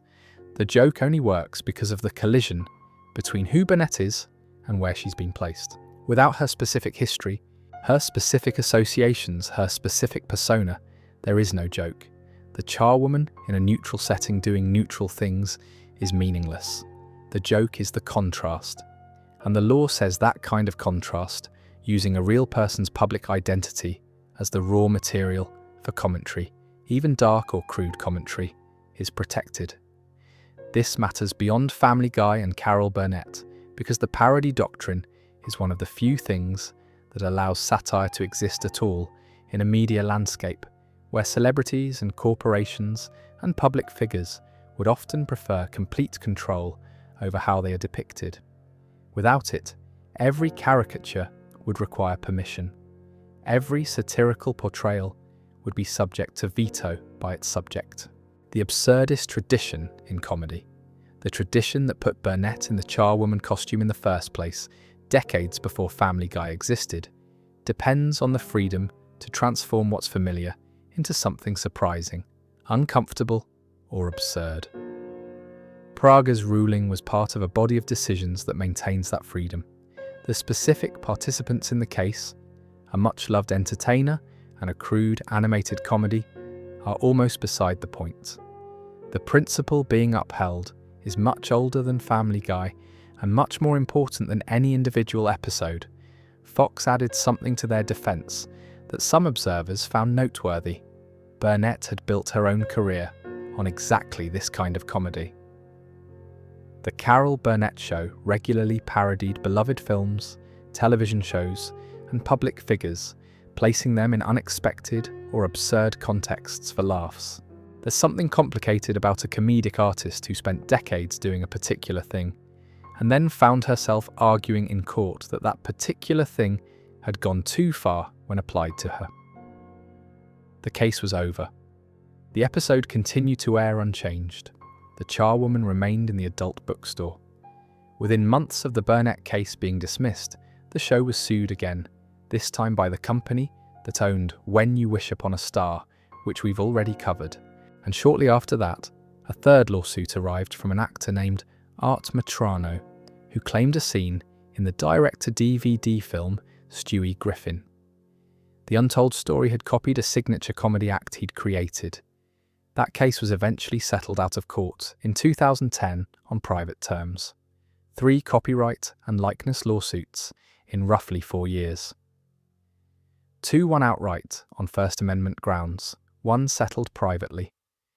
No episode altered or removed as a result of any of them. MacFarlane has never pretended that the targets of Family Guy's parody had no reason to feel offended. He's acknowledged that offence is real and that the show regularly produces it on purpose. What he's consistently resisted is the idea that being offended gives someone the legal or moral right to stop a piece of comedy from existing. The Burnett case tested that principle directly, and the court sided with the principle. Burnett's legacy, for what it's worth, emerged entirely intact. One 30-second cutaway in an animated comedy does nothing to what she built over 11 seasons and decades of public affection. She remains one of the most admired figures in American entertainment history. That resilience is a kind of answer to the whole thing, even if it isn't the answer Burnett was looking for. Meg Griffin has been on Family Guy since the first episode. She's one of the original 5 members of the Griffin family. She has appeared in every season across the show's entire run. By any measure of longevity and presence, she is a central character. She is also the character that every other character on the show treats as worthless. Peter ignores her, insults her, and physically hurts her on a regular basis. Lois dismisses her, Chris mocks her. Brian, who's supposed to be the thoughtful voice in the household, treats her as someone beneath his attention. The kids at her school reject her. Strangers treat her with contempt from the moment they see her. There is no corner of Meg's world where she is treated as a person who matters. This went on for season after season. Not occasionally, not situationally, constantly. An episode could be about literally anything, and somewhere in it there would almost certainly be a moment where someone said something cruel to Meg, and then the scene would move on without consequence. It became so reliable that it stopped feeling like a character trait and started feeling like a structural feature of the show, something built into the architecture, not a choice anyone was making episode by episode. For a long time, the official explanation was that the Meg abuse was dark comedy. The show had always pushed into uncomfortable territory. Treating a character badly wasn't different in principle from anything else Family Guy did. Then MacFarlane explained where it had actually come from. In an interview that circulated widely, he admitted that the decision to make Meg the show's punching bag came from the writing room, and that the writing room at the time was almost entirely men. Men who, when it came to writing a teenage girl, simply didn't know what to do. They struggled to write believable stories about a teenage girl's experience. They couldn't make her funny the way they made the other characters funny. And rather than solving that problem, by bringing in writers who understood what Meg's life could look like, or by doing the harder creative work of actually developing her, they took the easier path. They made her a target. When they needed somewhere to put a bad joke, Meg was there. MacFarlane used the phrase therapeutic outlet for the writers. They processed their creative frustrations by making her miserable. When that explanation became widely known, the reaction from a large portion of the audience was not forgiveness, it was anger. The split was clear. People who'd always found the Meg jokes funny, or at least tolerable, saw the explanation as an honest behind-the-scenes confession that didn't ultimately change anything. Writers make practical decisions about characters all the time. If the joke worked, it worked. On the other side, people who had always felt uncomfortable with how Meg was treated now had confirmation that their discomfort had been pointing at something real. The show hadn't developed an intentional creative choice designed to say something meaningful about how society treats young women. It had failed to develop a teenage girl character, and rather than acknowledging that failure, it had turned the failure itself into the joke. Meg wasn't being treated badly as a comment on anything. She was being treated badly because the people writing her couldn't figure out what else to do with her. The show did try to address this within its own narrative. In a season 10 episode called Seahorse Seashell Party, Meg finally breaks and confronts her family about how they treat her. The scene is written as a genuine emotional moment. She makes real points about real harm. The family is briefly rattled. Then the episode resolves by suggesting that Meg serves a specific function. She absorbs the family's dysfunction, carries the cruelty and frustration that would otherwise tear the Griffins apart, and does this so they don't have to. The episode frames this as almost noble. Meg is the person who holds the family together by being their outlet. Many viewers found this deeply unsatisfying. Telling a character that the reason everyone treats her terribly is because her suffering keeps the family functional isn't the same as treating her with respect. It's giving the cruelty a purpose without questioning whether the cruelty should exist at all. The change came gradually. By season 22, the running gag had stopped. The shift coincided with two things happening at roughly the same time. The backlash had grown visible enough that it couldn't easily be ignored, and more women had joined the writing staff. MacFarlane had said the problem came from a room full of men who couldn't write a teenage girl. The thing that fixed it was adding people to the room who could. It took 15 years to get there, and the person who made the show eventually confirmed that something had genuinely gone wrong. Not as a deliberate creative choice, but as the accumulated product of a creative failure that nobody had properly addressed. Family Guy has survived every controversy in this video, but the Meg situation is the one where its own creator looked back and acknowledged, without much argument, that something real had been missed. There's something worth sitting with about the specific nature of MacFarlane's admission. He didn't say the Meg jokes were wrong because they were mean. He said they emerged from the wrong place, from creative incapacity that got dressed up as intentional comedy. The distinction matters. A show that made a deliberate creative choice to use a character as a punching bag for satirical purposes, to say something about how teenagers are marginalized or how families redirect their dysfunction, would be doing something different from a show that just couldn't figure out what to do with a teenage girl and defaulted to making her miserable. The first is artistic, the second is neglect, and the defense that animated shows regularly use for problematic material, that it's all satirical, that the target is really the person being cruel rather than the person being hurt, runs differently in Meg's case once you know where the abuse actually came from. If the intent had been satirical, you'd expect the show to periodically puncture the abuse, to show its consequences, to give Meg moments where she came out ahead. Instead, the default was cruelty, and the exceptions were occasional and temporary. The Seahorse Seashell Party episode, mentioned earlier, is the best example of the show trying to retrofit a meaning onto a pattern that had developed without one. The idea that Meg's suffering serves a structural function in the family is a retroactive explanation, not an original design. The show invented a reason for the thing it had been doing, and some viewers found that invention more troubling than the original thing, because it meant that instead of acknowledging the cruelty and changing it, the narrative was being restructured to justify it. MacFarlane's willingness to name the failure plainly, the writing room was all men, they didn't know how to write a teenage girl, they made her suffer instead, is actually relatively unusual in an industry where most creative failures get softened into creative differences or evolving creative priorities. He said the honest thing, and then the show kept making episodes. That's not a resolution. It's just what happened.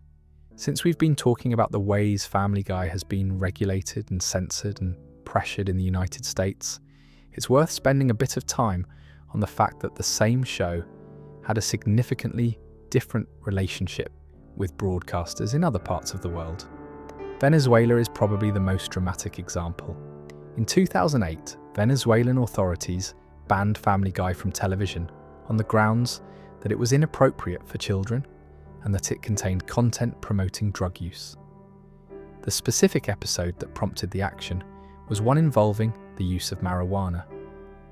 Venezuelan regulators decided this was too much for their broadcast standards and pulled the show. This is the same country that had previously banned The Simpsons from its morning time slot for similar reasons, replacing it with the rather more wholesome Baywatch, which tells you something about how those particular regulatory priorities were calibrated. The Venezuela situation is one of those cases where the controversy says considerably more about the regulator than it does about the show.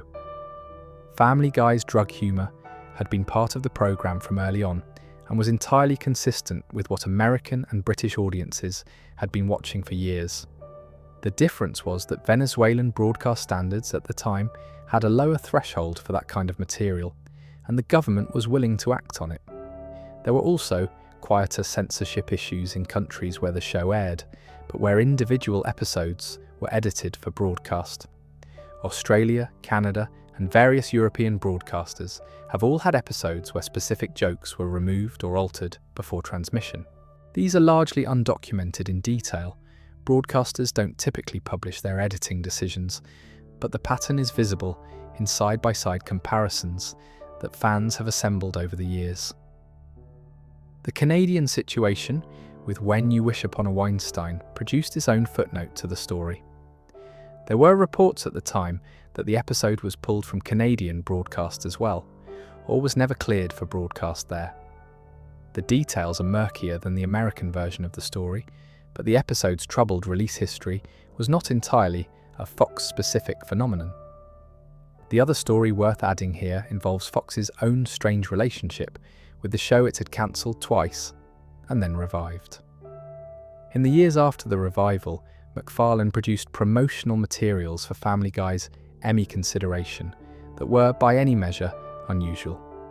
Fox actually pulled at least one of these for your consideration ads, because newspapers refused to run it. The ad was created by MacFarlane and was apparently provocative enough that even the trade publications that typically run these sorts of industry materials decided they'd rather not. The specifics of what that particular ad contained have never been fully detailed publicly, which is itself a kind of interesting detail, a censored Emmy campaign ad for a show that built its identity on pushing through censorship. MacFarlane created it, Fox pulled it, newspapers declined to run it, and we're left with only the fact of its existence rather than its content. There's a particular irony in Fox's position through all of this. The network that had cancelled Family Guy twice, that had pulled partial terms of endearment before it ever aired, that had worked with Adult Swim to keep that episode off American television, was also the network that kept renewing Family Guy through over 20 seasons and collecting the revenue it generated. Fox's relationship with the show was never simple enthusiasm or simple hostility. It was a long negotiation between the network's desire for the audience the show brought in and the network's discomfort with what the show did to earn that audience. That tension is probably why the show's controversies kept happening rather than being resolved. Fox was not going to cancel Family Guy as long as it was making money, but Fox was also not going to give MacFarlane a completely free hand. So the show kept producing material that the network found uncomfortable. The network kept doing partial interventions, pulling this episode, not airing that one, and somehow the whole arrangement kept generating new seasons. It's an odd kind of creative relationship. Not quite trust, not quite opposition, something more like a very long and productive mutual suspicion. Since we've been talking about moments where the show made changes in response to external pressure, the Cleveland Brown recast is worth its own time, because it's a different kind of conversation from everything else we've covered tonight. Cleveland Brown was voiced by Mike Henry from the very first episode of Family Guy in 1999. Henry is a white actor. Cleveland is black. This was not unusual in animation. The practice of white actors voicing non-white characters had been standard in American cartoons for decades, largely unquestioned, treated as simply part of how voice acting worked in the industry. In 2020, during a broader reckoning across American entertainment about representation and casting, multiple animated shows made similar decisions within a short period of time. The Simpsons announced that white cast members would no longer voice non-white characters. Big Mouth made similar changes. Central Park followed suit. Mike Henry announced he was stepping down from the role of Cleveland in June of 2020. His public statement was straightforward. It was wrong for a white man to play a black character, and he was committed to giving the role to a black actor. The language was direct and didn't attempt to frame the decision as anything more complicated than it was. The search for a replacement produced Arif Zahir, who took over the voice beginning with season 19. The transition on screen was handled quietly. No in-universe explanation, no episode devoted to it. Cleveland's voice simply changed between seasons and the show continued. What makes the recast sit in a particular way within Family Guy's history is the context around it. The show had spent over 2 decades operating on the equal opportunity offender principle. The idea that nothing was off limits, that every group received the same treatment, that the consistency of the approach protected the show from the accusation that it was punching in one direction. The Cleveland recast was a concrete acknowledgement that some of what that principle had allowed needed to change, regardless of intent or consistency. The recast was not universally embraced even within communities that might have been expected to welcome it.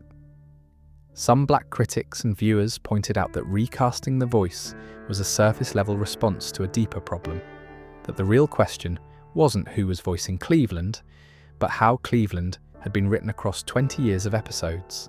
Was he a fully realised character with his own interiority and complexity, or had he mostly functioned as a supporting presence in other characters' stories? The voice change addressed one thing. The writing was a separate conversation. This is a critique that applied to The Simpsons and other shows making similar changes at the same time, and it's an honest one. Changing who provides the voice for a character is visible and easy to announce.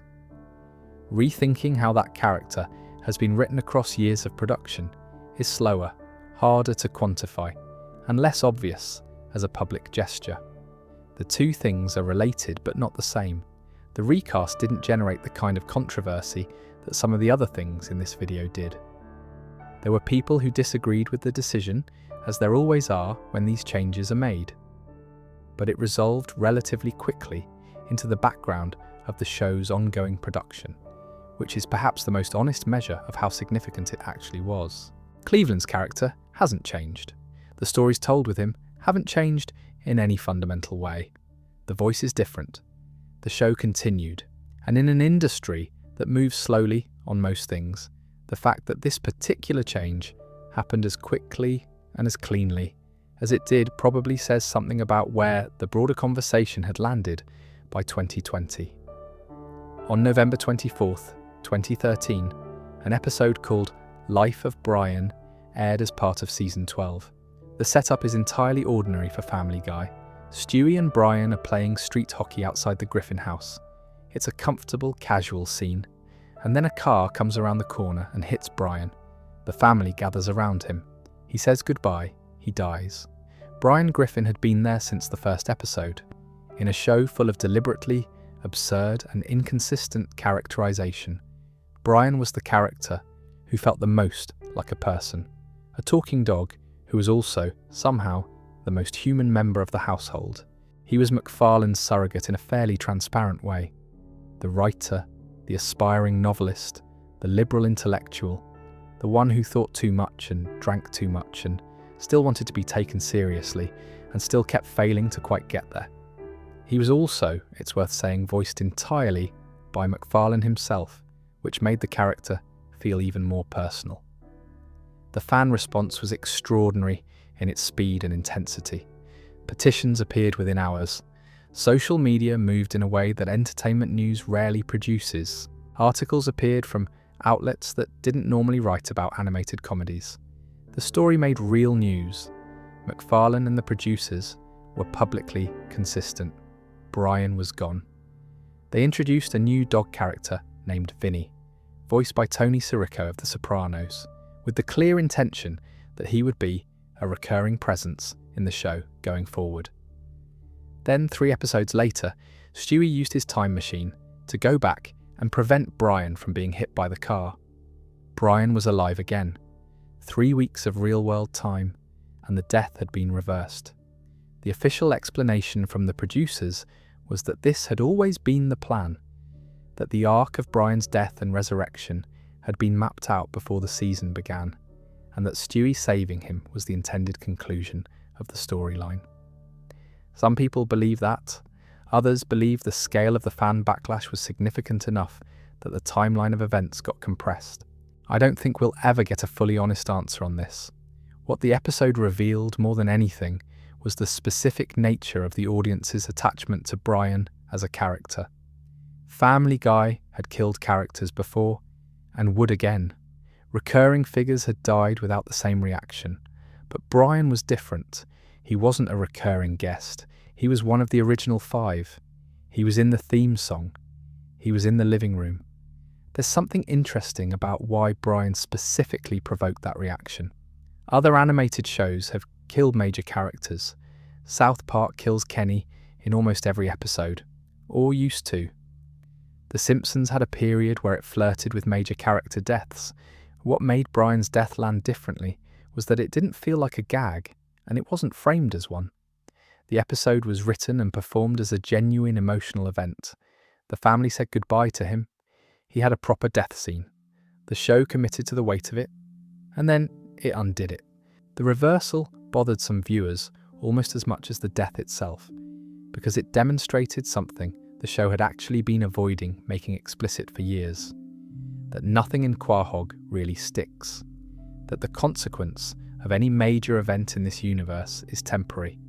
That the structural permanence that gives a long-running sitcom its warmth and familiarity is also a ceiling on how seriously it can ever ask you to take what happens within it. Family Guy had always operated this way. Resets between episodes, characters who should have lasting damage walking around fine the next week. But the Brian death and resurrection cycle made that implicit contract explicit in a way that some viewers found deflating. There's a version of this critique that applies to most long-running animated comedies, not just Family Guy. These shows tend to preserve a core status quo across hundreds of episodes because the format requires it. Characters can't grow old, marriages can't genuinely dissolve, deaths can't stick. The structure of the show prevents the kind of accumulated consequence that live-action dramas can build across years of storytelling. Family Guy had simply stumbled into making this limitation visible in an unusually direct way.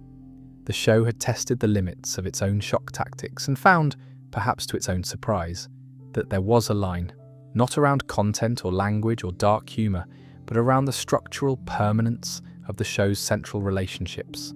The audience would tolerate almost anything the Griffins did. They would not tolerate the family being genuinely, permanently incomplete. On the morning of September 11th, 2001, Seth MacFarlane was supposed to be on a plane. Not a plane in the general sense, a specific plane. American Airlines Flight 11, departing from Boston Logan International Airport, headed to Los Angeles. That plane was hijacked at 7:59 in the morning and flown into the North Tower of the World Trade Center at 8:46. Everyone on board was killed. MacFarlane was not on it. The reason he was not on it is one of the stranger biographical details attached to any major figure in American entertainment. The night before, he had been in Rhode Island, giving a lecture at his old college, Rhode Island School of Design, where he'd been a student. After the lecture, he went out for drinks with people he knew there. He stayed out later than he should have. He woke up the next morning with a hangover and behind schedule. His travel agent had also made an error. The agent had given him the wrong departure time, 8:15, when the flight actually left at 7:45. Between the hangover slowing him down and the incorrect time, MacFarlane arrived at the gate at Boston Logan approximately 10 minutes after the doors had closed. The gate agent told him he'd missed it. MacFarlane went to the airport lounge and fell asleep. He woke up roughly 40 minutes later to find out what had happened to the plane he'd missed. He has told this story in interviews several times, and his delivery is consistently the same. Matter of fact, quiet, neither dramatized nor minimized. He used the word rattled to describe the immediate aftermath. He said he didn't spend years afterward feeling like he had been spared for some special reason, or that the near miss had fundamentally changed how he approached his life. He said he was late for everything, and on that particular morning, being late had saved him. He treated it as a coincidence rather than as fate, at least publicly. The show referenced it directly before the more significant episodes. In an early scene, Brian mentions offhand that he was supposed to be on one of the planes on September 11th. Stewie responds that he was too. MacFarlane voices both characters. The joke is that both of them are him, two different parts of the same person acknowledging the same real event through the show's fictional architecture. Most viewers who caught that line probably took it as a throwaway, dark gag. It was something more specific than that.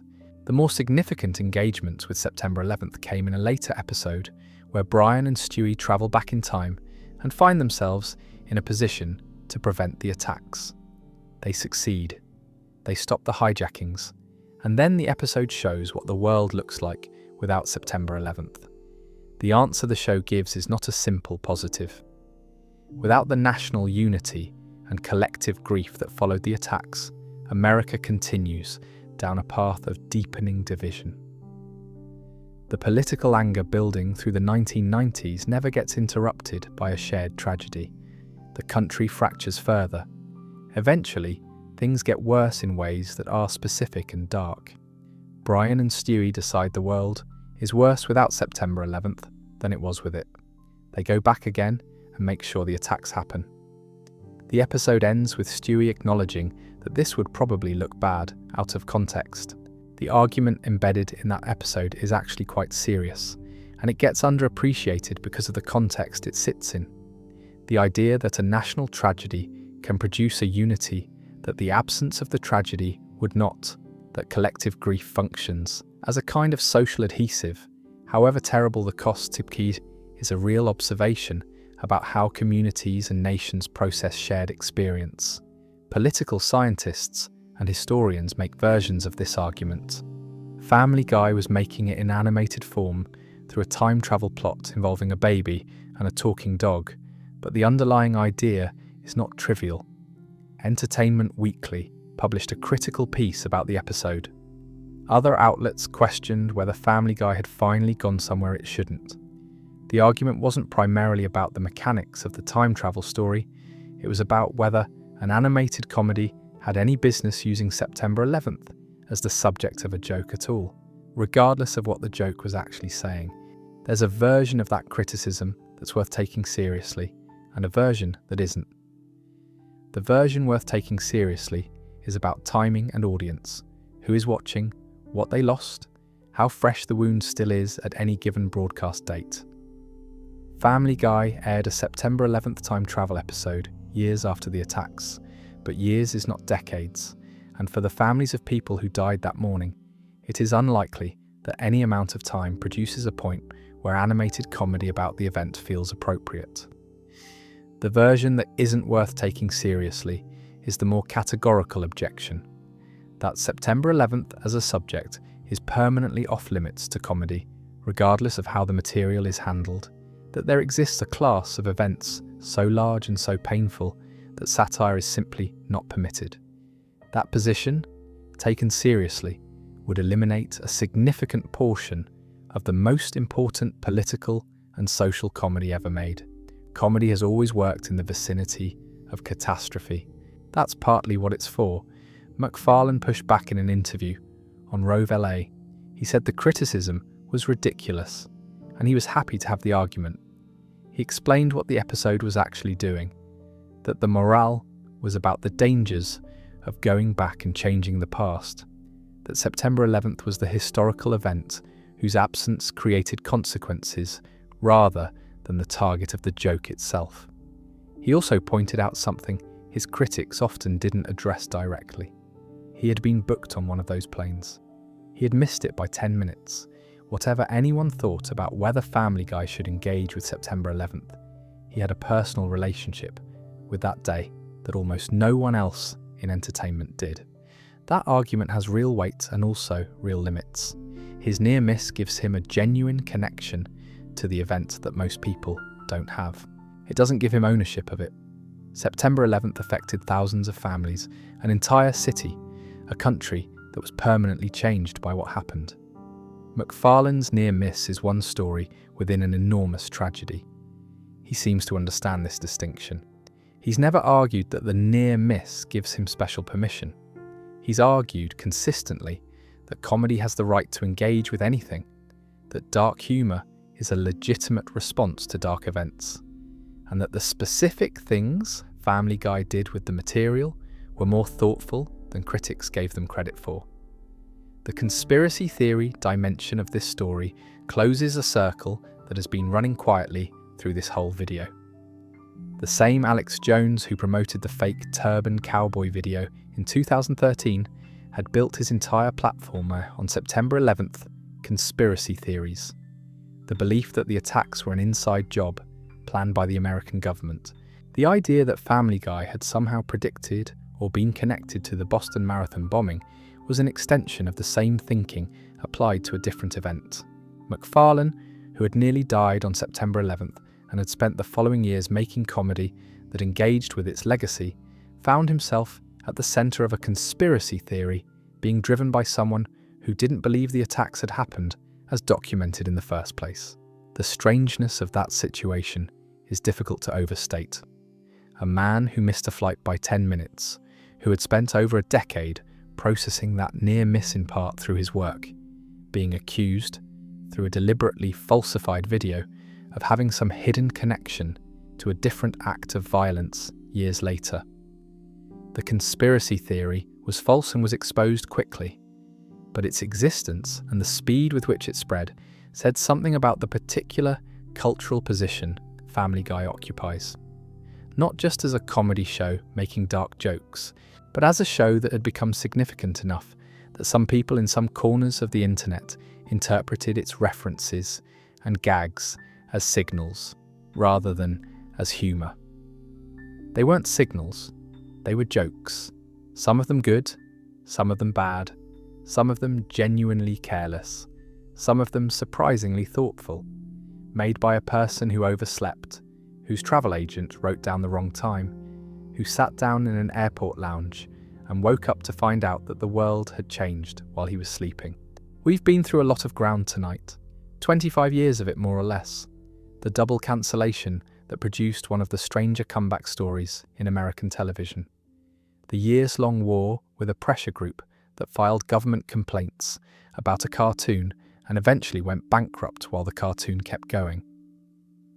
The episode America still hasn't seen on television, sitting in a vault, not because it was terrible, but because it was honest about something the network didn't want to be associated with during a particular political moment. The fake video that turned a bad episode into a conspiracy theory. The transgender controversy that's still being cited 15 years later. The animation feud that pulled in every major show of its era. The lawsuits, won on parody grounds.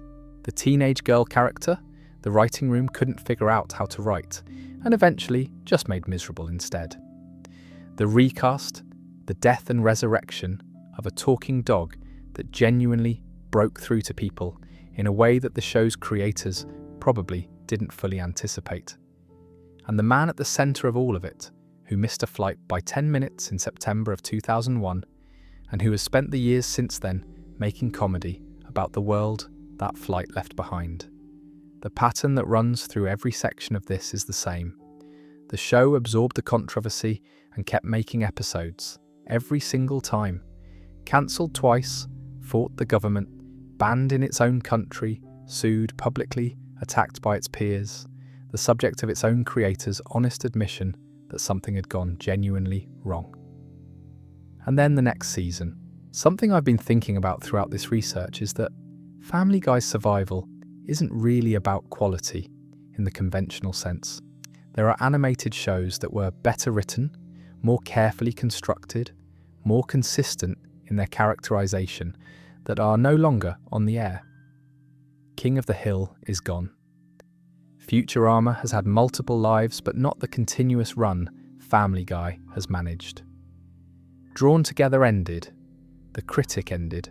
Clone High took years to return. Family Guy is still there. What kept it there isn't purely excellence. It's a combination of things: genuine audience loyalty, a financial model that makes it worth producing, a creator who never lost interest in it, and a network that never quite found a good enough reason to stop. And underneath all of that, a show that found its audience, lost them, found them again through the strangest possible route, and then held onto them through everything that followed. Part of what makes the controversies interesting as a group is that they reveal something about the audience as much as about the show, an audience that stayed through the PTC years, through the bans, through the feuds, through the lawsuits, through MacFarlane's admission about Meg, through the death and resurrection of Brian. That's not a passive audience. That's a group of people who have a relationship with the show that is complicated enough to survive the show being complicated. They are not under any illusion that Family Guy is flawless or that MacFarlane is infallible. They watch anyway. Some of them watch because of the controversies, some despite them, and some without knowing most of this history exists at all. All three of those viewer positions are entirely valid, and all three of them have been keeping the show alive through every season. I don't think Family Guy is a perfect show. I don't think MacFarlane would claim it is. Some of what it's done across all those seasons was genuinely careless, and some of it was genuinely harmful in ways that the equal opportunity offender framing doesn't fully cover. But I think the story of how it survived, how a show that was cancelled before it had properly started became something that changed how the television industry thinks about its own audiences, is one of the more interesting stories American entertainment has produced. And the controversies aren't separate from that story. They're threaded through it. The theme song that Walter Murphy composed in 1999 is still playing somewhere right now. On some streaming service, on some television, in some flat, in some country. It has been playing continuously, in one form or another, for over 25 years. And whatever you think of what the show has done with that time, that is a genuinely remarkable thing. There are other Family Guy stories we haven't touched tonight. The Star Wars parodies in detail, the deeper character lore, what Brian Griffin actually represents in the show's architecture, the theories about Stewie, the whole saga of Meg's original voice actress being replaced before the show even properly launched. Those might be for another evening. For now, that's where we'll leave it. Thank you for spending the time.